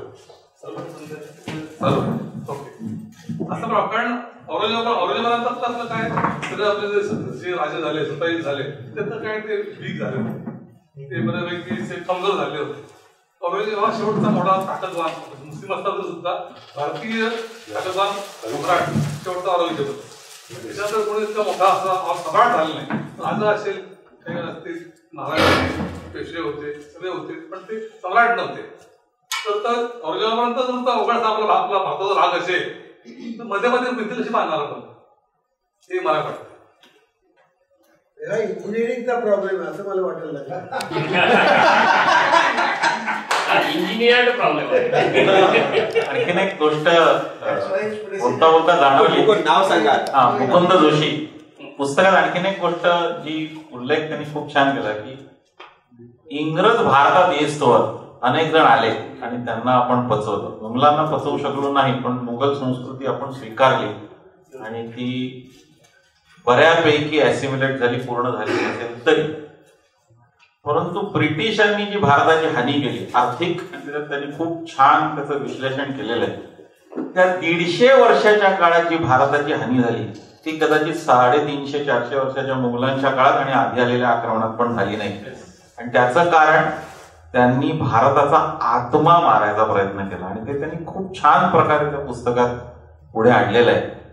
पुढे भविष्यात जाताना त्याचा विचार आपण अधिक करायला पाहिजे. म्हणूनच इंडियाचा जो भारत झालेला आहे आता, आणि ते भारत नाव सतत पुढे येत आहे, त्याचा कुठेतरी आपण सर्वांनी मुक्त हस्ते आणि मुक्त विचारांनी स्वीकार करावा. जोपर्यंत आपण आपल्या संस्कृतीशी आपली नाळ जोडत नाही तोपर्यंत भारताची उत्क्रांती आणि पुन्हा आपल्या परमवैभवापर्यंत जाण्याचा मार्ग सुकर होईल असं मला वाटतं. पुस्तक अतिशय चांगलं लिहिलेलं आहे आणि निर्मिती मूल्य तर ग्रंथालयाचं फार सुंदर, इतकं शांत पुस्तक. मी बाइंडिंग बघायचं काय, आज माझ्या पुस्तकाचं बाइंडिंग चांगलं नसतं आणि जर त्याला पूर्ण अर्ध वाकवा ते वेगळंच वाटतं. सुंदर, छान मुद्रण चांगलं आहे, निर्मिती मूल्य चांगलं आहे. यांच्या भाषेमध्ये मुखपृष्ठ मनपृष्ठ छान आहे, ब्लर्ब छान आहे, छान दिलेलं आहे. तर निर्मिती मूल्य फार सुंदर पुस्तक आहे. पुस्तक त्यांनी फार आजपासून वाचलेलं आहे, टॉप वाचलेलं आहे, सर्व वाचलेलं आहे. पण एका सजग माणसाने, म्हणजे जो माणूस विचारवंत आहे, जो व्यवसायाने इंजिनियर असेल काय असेल, पण सजग नागरिक आहे, त्याला आपल्या अवती काय घडतं आहे, आपल्या आधी काय घडलेलं आहे, पुढे काय घडलं आहे असा विचार करणारा माणूस आहे गोपाल साहेबांचे आहे. आणि तसे त्याचे व्यक्तिमत्व जे आहे ते अतिशय चतुरस्त्र आहे. म्हणजे इन ऑल फील्ड, गाणे म्हणू द्या, सिनेमा म्हणू द्या, किंवा असं प्रत्येक फील्डमध्ये त्यांना इंटरेस्ट असतो. वाचन पुस्तकं असेल किंवा काय असेल, चतुरस्त्र व्यक्तिमत्व आहे आणि मनमिळावू आहे, माणसं जोडणारे आहे. ते तर त्यांचं वैयक्तिक गोष्ट आहेच ती. पण असा माणूस त्याने आपल्या भूतीचा, आपल्या भूतकाळाचा, आपल्या भविष्याचा विचार करून लिहिलं पुस्तक आहे. त्याचे मतं वेगळी असतील, मतं मान्य वेगळी. त्यांनी एक गोष्ट पुस्तकात केलेली आहे, त्यांनी फक्त एका भूमिकेत लिहिलेलं आहे. जर लिहिलं असलं तर त्यांनी ते लादलेलं नाही. त्यांनी सर्व निष्कर्ष किंवा काय असेल ना ते सर्व वाचनावर सोपवले. तुम्ही विचार करा, मला पटतंय का, तुम्ही याविषयी विचार करा. हे मला का पुस्तकाचं मोठं बलस्थान वाटतं, अतिशय मोठं बलस्थान यांचं. त्यांनी कुठे यांची भूमिका अशी व्हेरिमेशन मांडलेली नाही. त्यांनी त्याचं दिशादर्शन केलेलं आहे, त्याचा सुतवास केलेला आहे, टिकण्याचा प्रयत्न पण दिशा पण दाखवलेली आहे. पण स्वतः असं फायनल असं जजमेंट कन्क्लुजन असं त्यांनी पुढे दिलेलं नाहीये. हे फार मोठं बलस्थान आहे. आणि हे आपल्याला जे आम्ही म्हणलं की आपल्या भारतीय लोकशाही संस्कृती टिकावी, वर्धिष्णू व्हावी वगैरे जे आहे त्याच्याबाबतीत ही भूमिका मोठी महत्वाची आहे. सर्वांचं ऐकून घेणं, आपलं मत मांडणे पक्षच नाही, आपलं मत फक्त मांडलंच पाहिजे. पण आपलं मतच खरं मत आहे, बाकी सगळे खोटी आहेत, म्हणजे देशद्रोही आहे, ही जी प्रवृत्ती आहे ही प्रवृत्ती पुस्तकात दिसत नाही. हे बलस्थान आहे. कारण पुस्तक सुंदर पुस्तक लिहिलेलं आहे, त्याच्या अनेक अवतार याव्यात, प्रत्येकाने वाचावं, विचार करावा. सहमत व्हावं असं नाही, सहमत व्हा नको व्हा काय, पण विचार करायला लागला. हे महत्वाचं पुस्तक फार मोठं काम करू शकेल असं मला वाटतं. मी डॉक्टर आनंद मुखेवार, लेखकाचा मेहुणा आहे, नागपूरवरून आलो. आतापर्यंत जे डिस्कशन झालं त्या डिस्कशन मध्ये मी पुस्तकाची जी 50-60 पानं वाचली, त्यातून मला जे आकलन झालं किंवा दामले साहेबांची जी भूमिका आहे त्यातून मला जे आकलन झालं ते असं, आपण मल्टीलिंग्वल रेशो, लँग्वेज केव्हा डेव्हलप होते जेव्हा लोकांचा एकमेकाशी संपर्क नसतो, जिओग्राफिकली आयसोलेटेड असतात, तेव्हा लँग्वेजेस डेव्हलप होतात. आता आपण जर आपल्या हिस्ट्रीकडे पाहिलं तर धर्माने फक्त आपल्याला जोडून ठेवला आहे, बाकी लिंग्विस्टिकली आपण कधीही एक देश नव्हतो. या दृष्टीने जर विचार केला तर चिरंजीव भारत आणि धर्मेतिहासाचे वेगळे आकलन, हे जे शीर्षक आहे हे अतिशय महत्वाचं आहे. एक कुठल्या तरी लेखकाचं मराठीत पुस्तक आहे विठ्ठला. तर संस्कृती कशी डेव्हलप होते, प्रत्येक कुटुंबाचं स्वतःचं आराध्य दैवत वेगळं. त्यामुळे आपल्याला तो पूजा करणारा म्हणतो की तुमचं आराध्य दैवत कोणतं तिथून पूजा सुरू होती. So we were not only multilingual, but we had multi-god and goddesses. There we worship, and तिथे आपण सगळ्या धर्मात जेवढे काही 33 कोटी देव असेल त्यांच्याबद्दल आपल्याला सारखा सन्मान. उलट गायीच्या पोटात 33 कोटी देव असते हे आपला धर्म सांगतो. का सांगतो? एन्व्हायरमेंटली गाय किंवा पशु ही तुमच्या सॉईलची फर्टिलिटी ठेवते, आणि ती फर्टिलिटी ठेवल्यामुळे तुम्हाला अन्न प्यायला मिळते. हा त्या मागचा उद्देश होता. तर सगळ्यात महत्वाचं मला या पुस्तकात जे वाटते आणि जे विजयरावांनी उद्धृत करायचा प्रयत्न केला आहे तो हा की धर्मामध्ये वेळोवेळी जो बदल झाला. एक कोणाचं तरी मराठी पुस्तक आहे हिंदू पाच धर्म. त्याने वेगवेगळ्या इरा घेतल्या. त्या वेगवेगळ्या इरामध्ये त्यांनी आहेत नाव आठवते राईट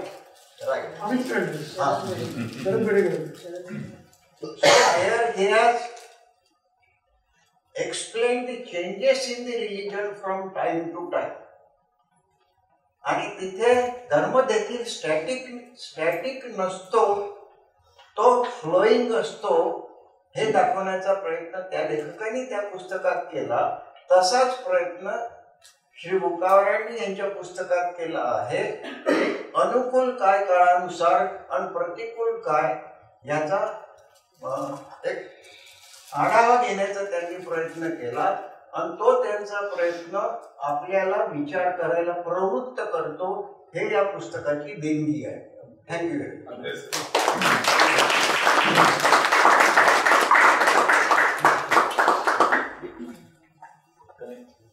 एक मुद्दा आठवला, ते लोकशाहीचं तुम्ही पुस्तकात वर्णन करताना भारतात लोकशाही का टिकली आणि ती कशी भारतीयांच्या हृदयातच आहे, रक्तात आहे, असा इतिहासात तुम्ही छान मागवलेला. त्याच्यात ते एक सहज आठवलं की लोकशाहीचा आद्य प्रवर्तक कोण असं जर आपण उलट गेलो सर्वात प्रथम वसिष्ठ मुनी डोळ्यासमोर येतात. त्यांचा एक श्लोक आहे, न राज्यो न राजासी न धर्मोन्नतीसाठी का धर्मेण प्रजा सर्व. म्हणजे थोडक्यात राजा नाही, राज्य नाही, दंड नाही, कायदा नाही, आणि सर्व जनता परस्परांच्या संबंधातनं आणि त्याच्यामुळे असलेल्या नियमातनं सर्व समाजाचं रक्षण करतात.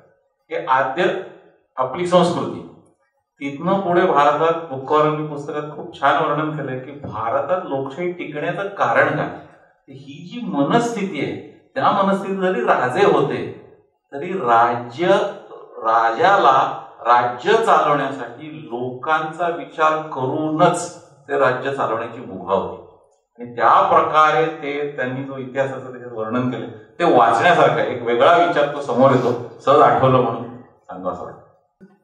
त्या पुस्तकाचं मला अजून आवडलेलं एक वैशिष्ट्य असं आहे की सामान्य वाचकाला आपण जो शालेय इतिहास वाचलेला असतो, आपण जे आताच्या चर्चा थोडी झाली इतिहासाबद्दल की आपल्याला एकांकिक इतिहास शिकवला जातो वगैरे वगैरे, तसं काही नसतं. इतिहास सर्वांनी फार डिटेल लिहिलेलं असतं. सामाजिक, रिलिजियस, सोशल, पॉलिटिकल सगळं लिहिलेलं असतं. शालेय इतिहास आपण शिकवला जातो तो बरं की एकांकिक किंवा शॉर्ट असतो, फार असतो. बरोबर.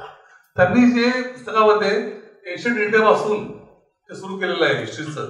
त्यामुळे ज्या वाचकांना ज्यांना इतका अभ्यासाची गरज शक्य नसतं बऱ्याचदा इतिहास पूर्ण वाचणं, इतर पर्सवेल स्मिथ किंवा रुग्णात थापर किंवा श्रीवास्तव किंवा थरूर किंवा अरुण शेवटी यांचे हे बरेच ग्रंथांनी संदर्भ घेतलेले आहेत. ते सगळ्यांना असतं. वाचकांना एका पुस्तकामध्ये सगळं ग्लिम्स मिळतो. जसं म्हणतात panorama, ancient India to modern India, हे त्याचं वैशिष्ट्य मला वाटतं. माझं नाव राजू कदम. आपण आता चर्चा करतो पुस्तकाबद्दल चिरंजीव भारत, धर्म, भारताबद्दलचा अभिमान आणि इतिहास या मुद्द्यांवर मला विवेकानंदाच्या एका वाक्याची वचन आहे, कोटेशन त्याची आठवण आली. विवेकानंद म्हणतात की history of the world is history of human who have faith in themselves. इतिहास अशा माणसांनी घडवला की ज्यांचा स्वतःवर प्रचंड आत्मविश्वास होता. भारतामध्ये असे कितीतरी मोठे नेते होऊन गेले की ज्यांनी त्यांच्या विचारांनी देशाला, जगाला नेतृत्व दिले, विचार दिलेले.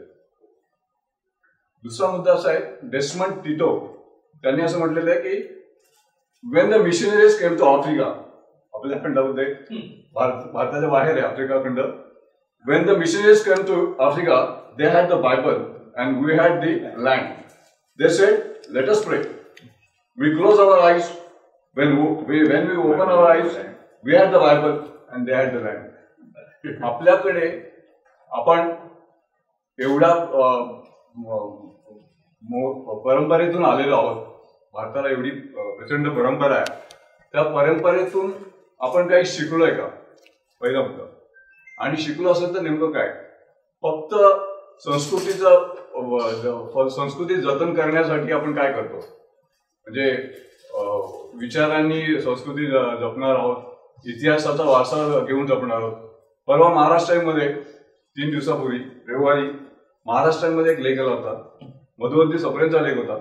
त्यात त्यांनी म्हटलं होतं की आपण काही करू शकत नाही, आपण काही करू शकत नाही.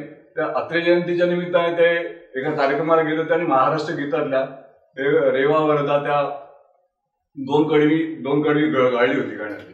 आपण जर इतिहास मुलांना शिकवणार आहोत तर ती 2 कडवी गाळून आपण काय करणार? ज्यांच्याकडे भारताची धुरा आहे अशा लहान मुलांच्या खांद्यावर इतिहासातल्या ज्या प्रेरणादायी ओळी आहेत त्या आपण गाळणार असू तर नेमका इतिहास आणि पुढच्या पिढीला आपण काय सांगणार आहोत? थँक्यू. मी काय असा फार विचारवंत नाहीये, सामान्य वाचक आहे. सुरेशने मला ते पुस्तक दिलं तर पहिलं तुम्ही प्रस्तावित सुरू केलं होतं ना, ते ती पण माझ्या शंका होती. तुम्ही ते पहिलं प्रकरण आहे ना, ते माझ्यासारख्या सामान्य वाचकाला जे टायटल जे चिरंजीव भारत आहे तर पहिलं प्रकरण ते थोडं अप्रस्तुत किंवा त्याचं काय प्रयोजन मला समजलं नाही. हे मी थोडं तुम्ही सोडताना तुम्ही म्हटलं की तुम्ही त्याचा निष्कर्ष काढा, पण ते पहिलं प्रकरण या टायटलशी मला थोडंसं कन्सिस्टंट वाटलं नाही. तर त्याच्यामुळे तुम्ही मगाशी काय बोलणार होता पण थांबला, तुम्ही म्हणाल तुम्हीच समजून घ्या असेल तर त्याबद्दल जर थोडं तुम्ही विवेचन केलं तर बरोबर होईल. अनुभव कारखाना निरीक्षण अनुभव दिलेले आहेत किंवा ते दिलेले आहेत, ते अनुभव वगैरे ते म्हणजे ते ह्या विषयाशी थोडेसे सुसंगत नाहीत असं माझं प्रामाणिक मत आहे. त्याबद्दल काय तुमचं प्रयोजन ते तुमचं व्यक्तिगत अनुभव, तुम्ही जे कामाचे अनुभव ते त्यात दिलेले आहेत त्याचं प्रयोजन या टायटलची काय आहे असं म्हणजे ती संगती मला जरा तुम्ही सांगितलं बरोबर.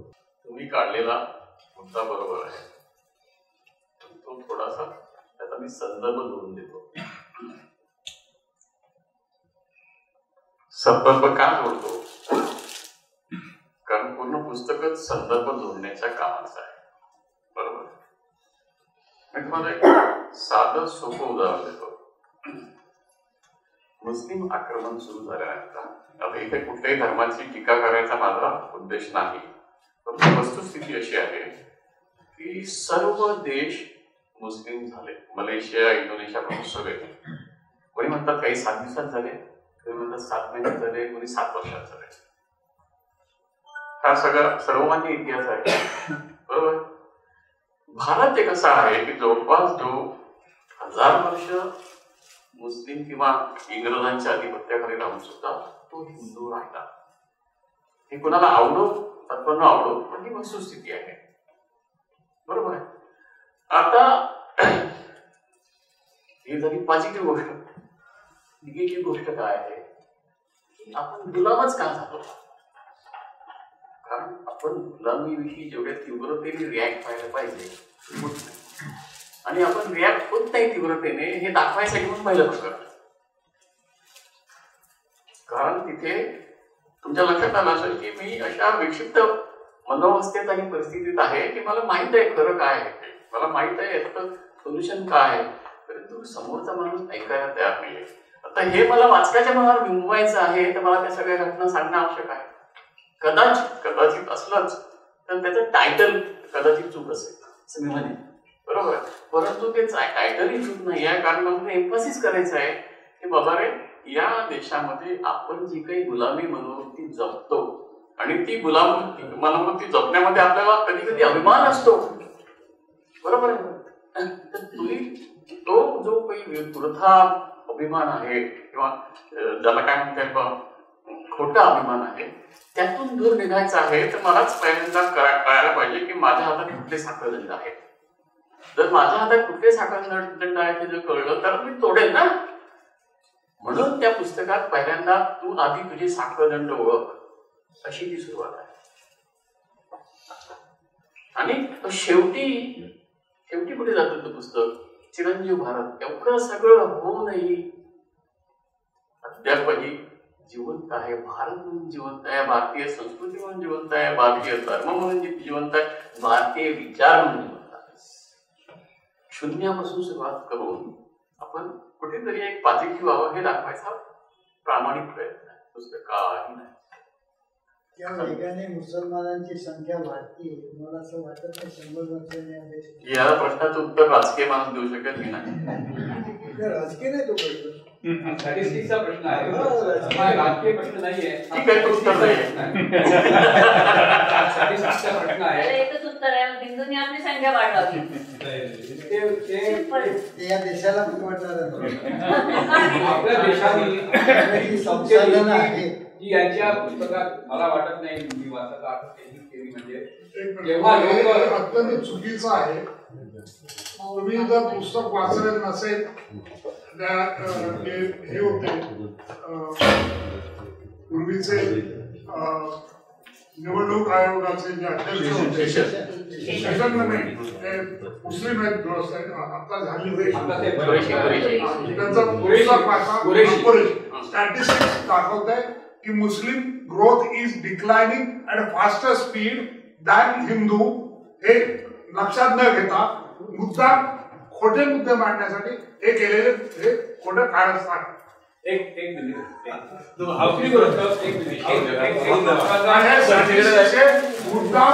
हे करायला केलेलं कारण आहे आणि हे व्हॉट्सअप युनिव्हर्सिटीचं ज्ञान आहे. दुसरी गोष्ट अशी या बाबतीत वेगवेगळे विचार असतील. सत्य परिस्थिती व्हॉट्सअप युनिव्हर्सिटीच्या पलीकडचं ज्ञान नाहीये. एक दुसरी अशी गोष्ट आहे की आपल्या धर्माने एक फार मोठी चूक केली. काश्मीरमध्ये जेव्हा केव्हा मुसलमान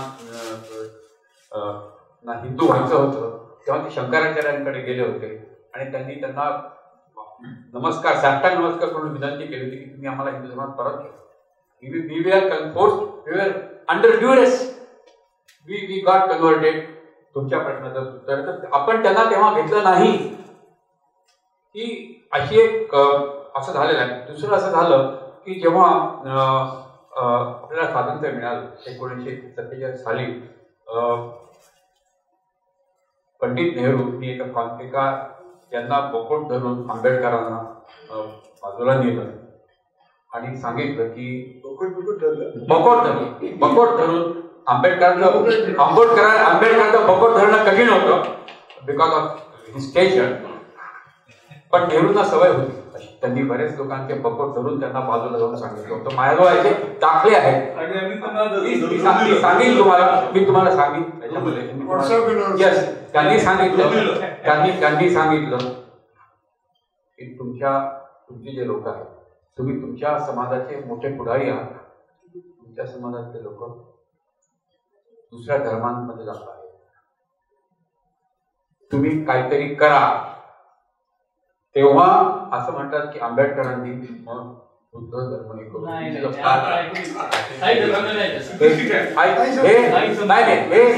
हे बघा हे आहे तर तुम्ही करा आणि हे व्हॉट्सअपच्या पहिलेच म्हणजे मला जे मी जे समजलो किंवा मी जे ऐकलेलं किंवा नाही तर हे व्हॉट्सअपच्या आधीच आहे आणि खरी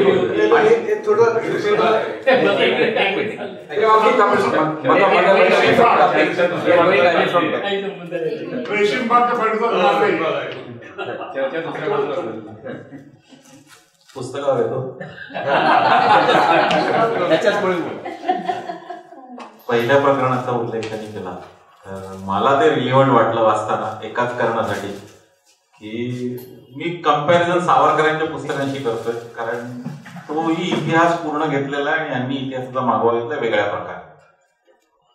बुक्कवारांचं पुस्तक वाचताना गुलामीच्या मानसिकतेतनं तुम्ही भारतीय इतिहासाकडे जेव्हा बघता तेव्हा पदोपदी एक न्यूनगंडात्मक जी भावना आपल्या मनात राहते, त्याच्यामुळे भारतीय इतिहासात कसं आपलं नुकसान होत गेलं. आपण टिकलो त्याच्याबद्दल प्रश्नच नाही, परंतु काय कारणामुळे आपण पुन्हा उचंबळून उभं नाही राहू शकलो याची एक छान कारण मीमांसा आहे.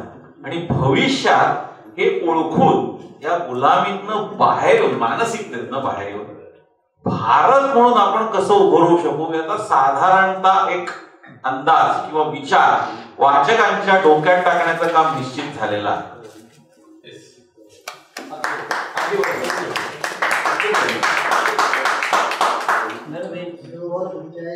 मला एक फक्त सांगा की गुलामीची व्याख्या काय? गुलामीची व्याख्या काय? म्हणजे आर्थिक गुलाम म्हणता, वैचारिक गुलाम म्हणता, पण जगावरचा कुठला इतिहास तुम्ही बघा की लीडर लागतो प्रत्येकाला आणि बाकी मग त्याच्या मागे वावत जातात. तो विचाराने असो, धर्माने असो, पैशाने असो. गुलामी तुम्हाला कुठली अभिप्रेत आहे?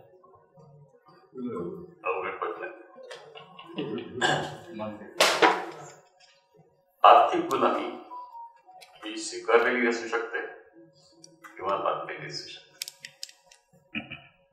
परंतु मानसिक गुलामी ही सहसा स्वीकारलेली असते, ती सहसा लादलेली नसते.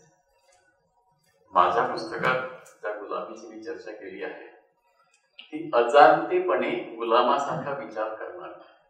त्यामुळे मी इसाबच्या 2 कथा तिथे दिल्या आहेत, बरोबर. आणि तिथे इसाबचं लॉजिकही सांगितलेलं आहे की इसाबच्या मालकाला लक्षात आलं की हा हुशार गुलाम आहे आणि हा कुणालाही चिथवतो, कुणालाही बैठवतो वगैरे वगैरे.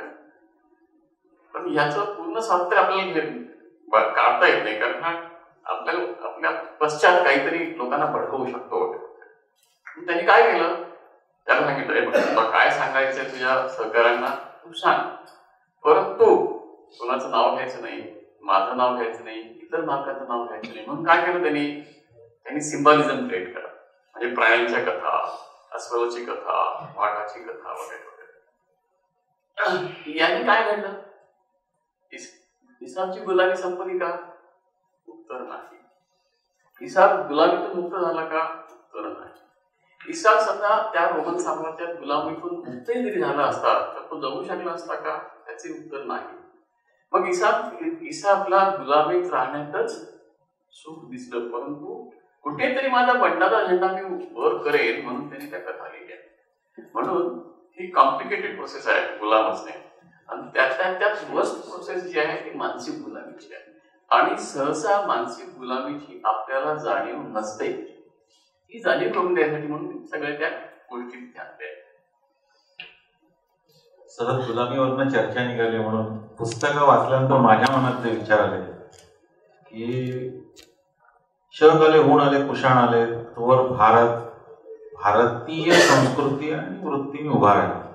मुघल आल्यानंतर ज्या प्रकारे धार्मिक इन्व्हेजन झालं त्याच्यानंतर जवळपास 350 वर्ष, 30 वर्षाची एक पिढी, साधारण 50 ते 60 पिढ्या, त्याच्यानंतर ब्रिटिशांची 150 वर्ष, एवढ्या सगळ्या पिढ्यात आपण स्वतःहून आपल्या पायावर भारतीय संस्कृती म्हणून उभे राहू शकतो पूर्ण भारतचा विचारच कधी झाला नाही. आणि ती जी स्वीकार्य गुलामीची वृत्ती होती त्याच्यातनं पांढऱ्या कातडीचा माणूस हा सगळ्यात हुशार असतो, ते ब्रिटिशांनी डोक्यात टाकलं. आणि दिल्लीचा बादशाह हा मुघलच असू शकतो. म्हणजे सदाशिवराव भाऊनी तख्त फोडलं पण त्याच्यानंतर पुन्हा नजीब खानलाच बसवलं.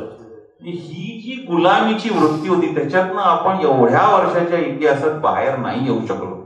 आता ती वेळ आली आहे की कदाचित आपल्याला त्याच्यातनं बाहेर यायला लागेल. हा विचार ह्या पुस्तकांनी नक्कीच पुढे आणला.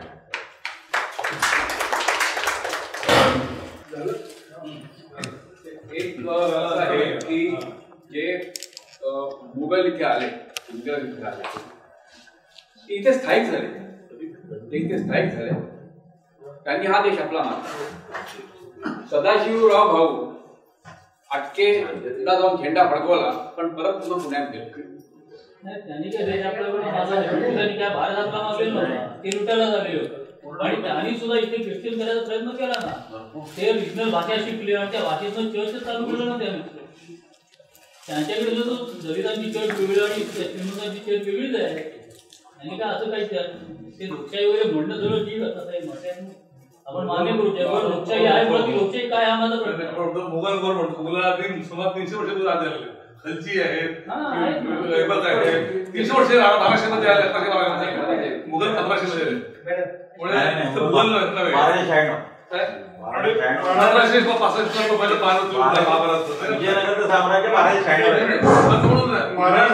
मराठ्यांची राज्य नव्हती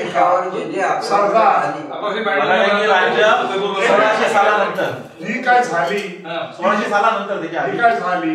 त्यांनी ही तुमचे होळकर किंवा सगळे झाशी आणि सगळीकडे जे होते त्या खाली ते मराठ्यांनी तिकडे राज्य केलंच. तिकडं जनतेला का लुटलं का काय केलं ते केलं. जे काय केलं ते नागपूर सगळीकडे असं काही नव्हतं की ते काय वेगळे नव्हते. मुसलमानांनी अब्दालीने केलं म्हणणं आणि मग त्या दृष्टीने ह्याने केलं कोणी होळकरांनी केलं का शिंद्यांनी केलं तेच केलेलं. आणि सुरत लुटली म्हणजे काय केलं आपण त्याला म्हणजे उदात्त दाखवतो पण त्यांनी तेच केलं होतं. मी उत्तर देऊ का? नाही, पुस्तकात त्याचा उल्लेख आहे थोडासा किंचित आहे म्हणून मी उत्तर देतो. तर यदुनाथ सरकारांचं जे मूळ पुस्तक आहे टाइम अँड अमुक शिवाजी, त्याच्यामध्ये त्यांनी मराठी साम्राज्याच्या पतनाची जी कारणं दिली आहेत त्याच्यात बॅड फायनान्शियल मॅनेजमेंट असं लिहिलं आहे. आता तुम्ही असं म्हणाल की जर मराठ्यांचं बॅड फायनान्शियल मॅनेजमेंट होतं तर मग मुघलांचं गुड फायनान्शियल मॅनेजमेंट होतं का? त्याचं उत्तरही हो येत नाही. पण तरीही मुघलाच्या चौथ्या पिढीने ताजमहाल बांधला. सगळ्या इकॉनॉमिस्टला जर विचारलं ताजमहाल बांधणं का शक्य झालं, पहिलं कारण आहे की शहाजहानचं मुमताज महालावरती प्रेम होतं वगैरे वगैरे, ते जाऊ दे. खरं कारण असं होतं की मुघल साम्राज्य स्टेबल झालं होतं, सुबत्ता होती आणि जमा होणारा रेव्हेन्यू एवढा प्रचंड होता की त्याला तो खर्च करता आला. वेरूळ बांधणाऱ्याला खर्च करता आला.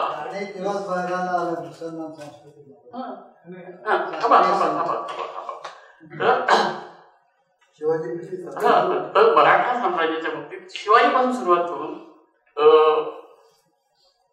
यदुनाथ सरकार म्हणतात शिवाजीच्या वेळेला तरी कमीत कमी शिवाजीचं फरमान होतं की आज्ञा होती की जे काय असेल की सावकाराला लुटा, श्रीमंताला लुटा आणि सैन्याला लुटा, सर्वसामान्य माणसाला त्रास देऊ नका.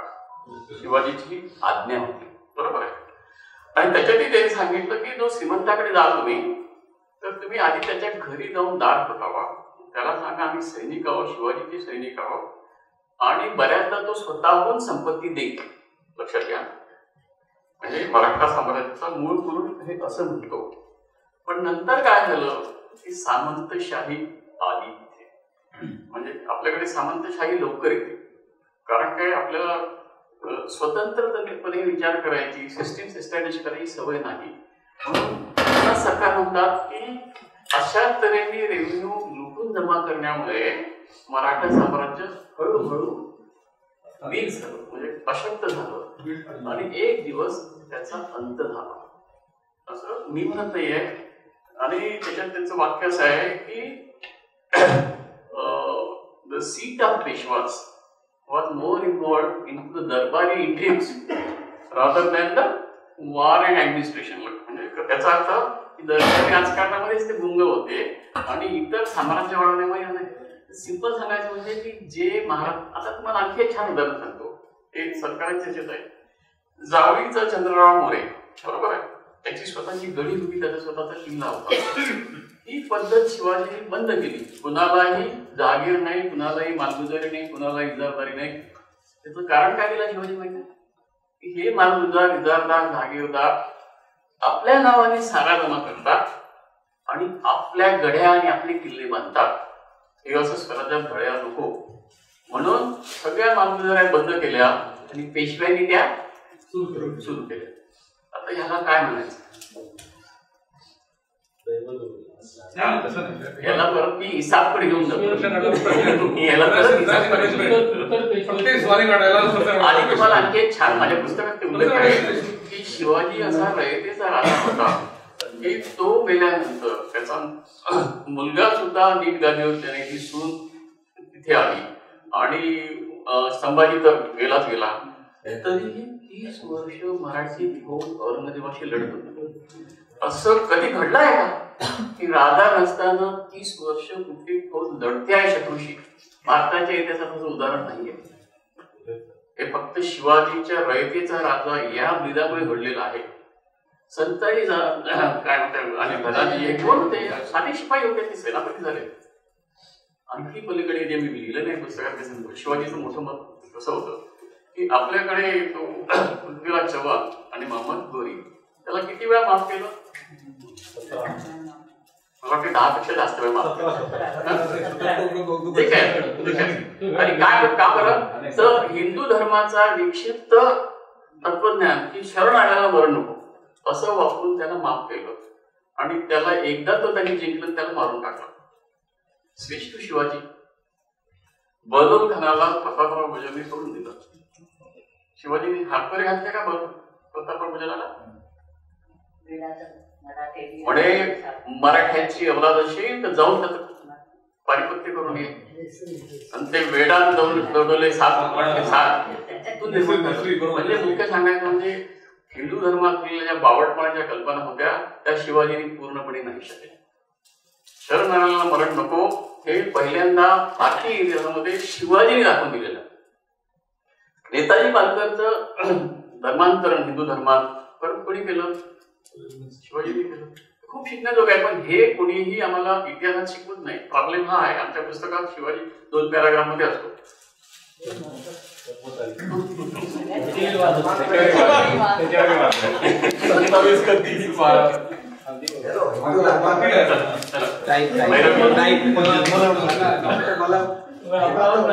हिंदू धर्म आपण जर पाहिलं तर it's a most scientific religion in A sense. Dashavatar life begin कुठे झालं? या ग्रहावर लाईफ आलं असेल तर ते पहिले कुठे आलं? ते पाण्यात आलं. ते पाण्यात सिंगल सेल अमिबापासून तर सस्तन व्हेल पर्यंत डेव्हलप झालं. हा हिंदू धर्माचा गाभा. पण नंतरच्या आक्रमणाच्या धर्माची काही संबंध? Calling time.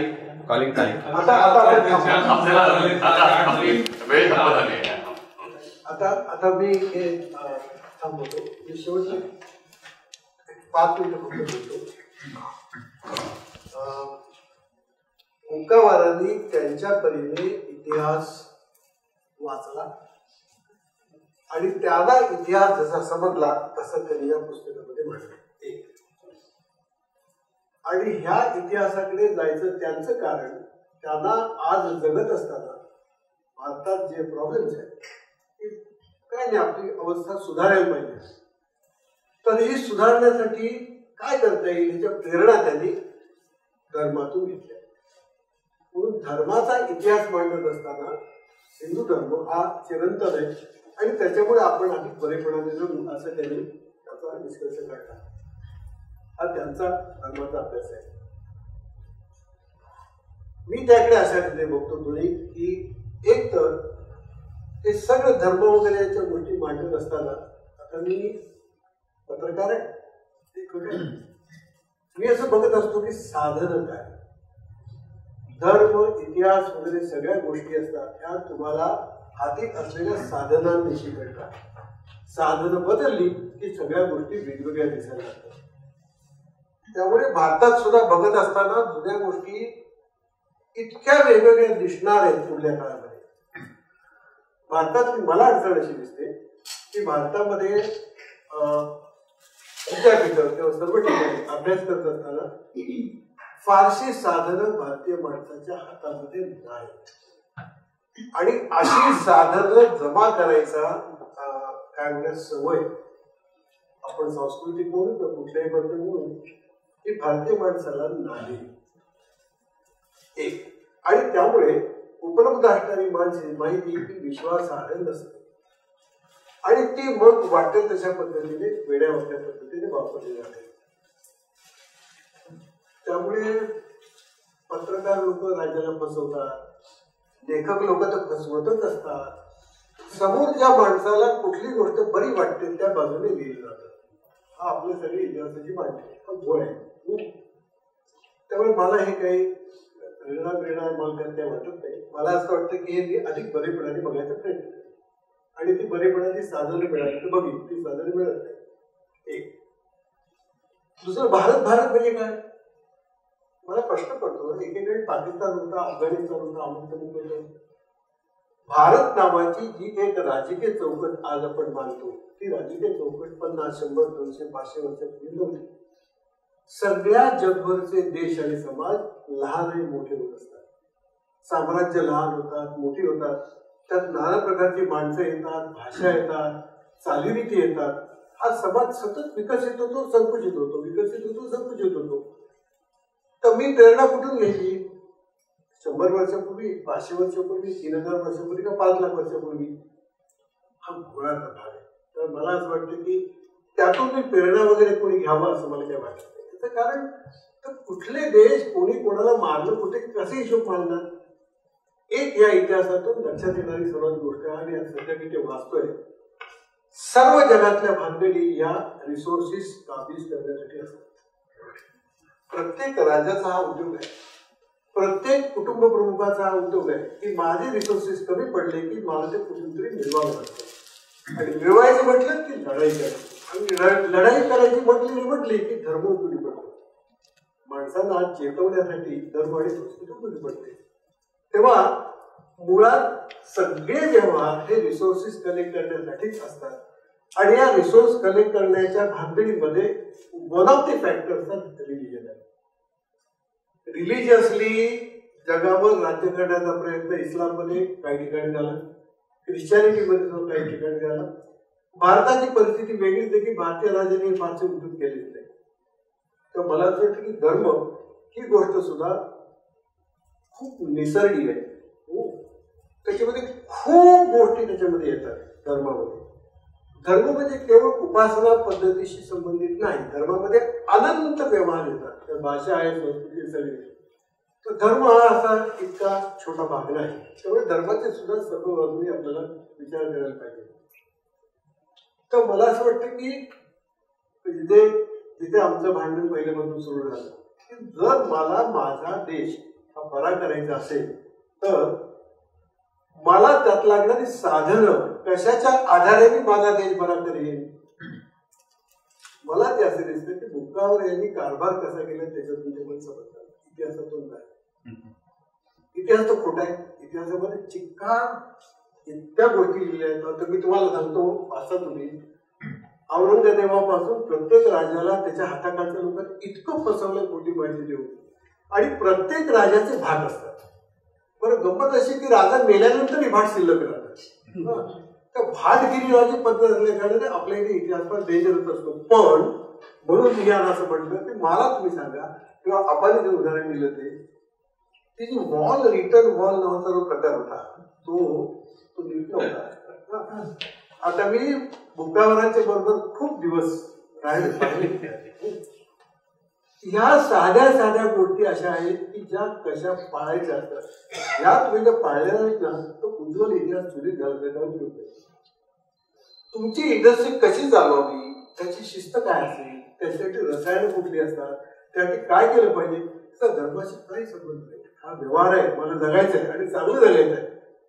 मला असं वाटतं की ते जगण्याचे नियम मला बुक्कावर जिवंत असताना त्यांच्याकडून जेवढे कळतील तेवढे आणखी 100 वर्षांनी करणार आणि त्यांनी लिहिल्याशिवाय करणार नाही.